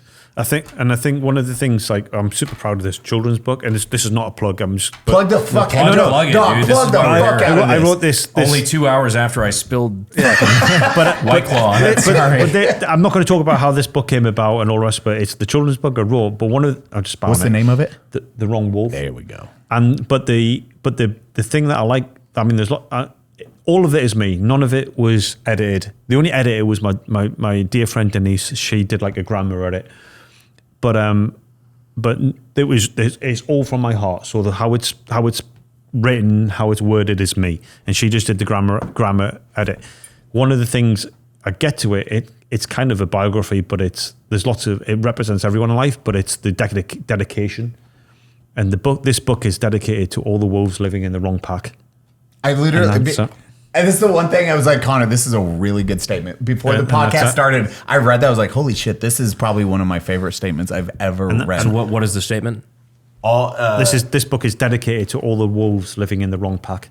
And then the whole moral of the story is it doesn't matter how or when you're born, how or where you're born. That doesn't determine where you end up in life.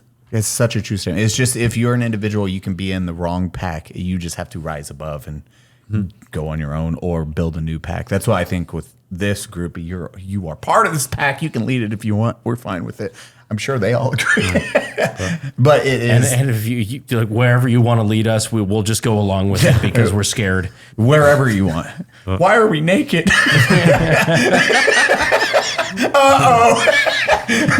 are we carrying the boats, Chris? Why are we covered in Vaseline and watching Harry Potter? This is weird. Seriously, thank you so much for coming on. Thank you for having me on. And seriously, brother, it has been an honor and a privilege to have you on. This has been an amazing, this is probably easily one of my favorite episodes. Yes, ever. Absolutely. should we give some shout outs? 2 shout outs. Should we? We're giving yours. 2 shout outs to Eli in Georgetown, my friend Eli. I like your name. No, remember, we spoke to him on the phone. Oh, yeah. Holy shit. Yeah, so yes. he's a good friend of mine, and I love his whole family. I won't show their surnames for security, but the whole family get on with them. But when I was mentioned about, I'm thinking of doing this, I'm not thinking, I'm going to do this unsubscribe. And he was I completely watch it. So I called you, and then he was like blown away. And again, that was good for me to say, like that was all right, people actually watch this. That was and the dude that text you like, are you busy? I was like, what the fuck? Yeah. Why is and then, what's about Chris? that. Yeah, Chris texted me and then FaceTime. I was like, hey, what's up? And and so young Eli for giving a subscriber, and to Ace from Lucchese in I went to the store yesterday and I was looking around and Ace. So if you're watching, he should do because he's a subscriber. And they said, "What are you doing here?" I said, "I'm doing a podcast and unsubscribe." And he goes, "I'm a subscriber," and blah blah blah. So I said, "I'll give you a shout out." So and he was a great guy in the shop and. Dude, just like I need a new pair of boots, so I might go down there. Yeah, they're good. Chance. He sold me I don't want to say these $1,000 pair of boots, but they're nice ass boots. They nice better be $5,000 pair of boots, goddamn. But these are the cheapest ones, I think. But well, shit, I'm not going to Lucchese. Ariat's good by me. A Lucchese boot better give me a blowjob. That's a down payment right there. If you're watching this still, if we haven't let this bit out, Ace did a great job. Everyone else, Lucchese boots, they're really nice. They're comfy. They're good. They look good. I'm not being sponsored by them at all. No. But maybe I will be. But After this. But with Brandon, with Branson Cognac, Armani jeans, anyone else we can name drop in there, Black Rifle Coffee, and whoever else. We're just making sure we get that AdSense revenue up. Real estate, mortgage banking, money, Federal Bitcoin. Reserve. Isn't that the manager of Wrexham Football Club? Yeah, Wrexham Football Club. Anyone else? Isn't that? Oh, sorry. I rephrase that, everyone. Wrexham Soccer Club and SAS, State Secrets. We're just like plugging everything. Yeah, the MOD, like my MOD, not your MOD, and then all that jazz. I fucking love it. Cody, do the beauty. Close us out, you beautiful son of a gun. Thank you guys for joining the Unsubscribed podcast. I didn't talk much, but we have Eli Double Fab. We have Christian Craighead. We have Brandon Herrera and myself, Donut Operator. Thank you so much for listening to whatever the fuck we do here. And then, Mr. Christian, where can we find you? Website, fucking shirt. Plug the shit. Yeah, I mean, check out my shadow banned all the time on Instagram, but it's so you have to Welcome to the party, pal. So you have to type in Christian_Craighead, press search, and then at the bottom of the list, the one with the blue tag, that's me. So that's where you go. So don't type in. I think one of my fake accounts has got like 12,000 followers or something. But yeah, Christian_Craighead, the one with the blue tick, that's me. And is this on Amazon? No, it's not on Amazon. So go to bookbaby.com. And you're about to launch a new website? Yes, and my company is called the Ministry of Defense, and that's on Instagram, and it's on the internet. and that's where you can buy all the merch, and you'll be able to buy copies of The Wrong Wolf, but they'll be all individually signed by me. And not only will you be able to buy merchandise, but as the company develops, if you want to do one-on-one training or any training, if you're from a special mission unit or anything, this is where you're going to go to. If you want to do any firearms or combat training with me, then you can find me there. Do you have any experience in that? A little bit. So, I saw some on TV, as they say. I've watched Die Hard. Fuck yeah. Hey guys, thank you so fucking much. And then stay tuned for the after show. We will do a 10-minute segment just hanging out with our boy. We got some good who we had crushes on. Can't wait for this. We're going to talk about girls. Woo, vagina.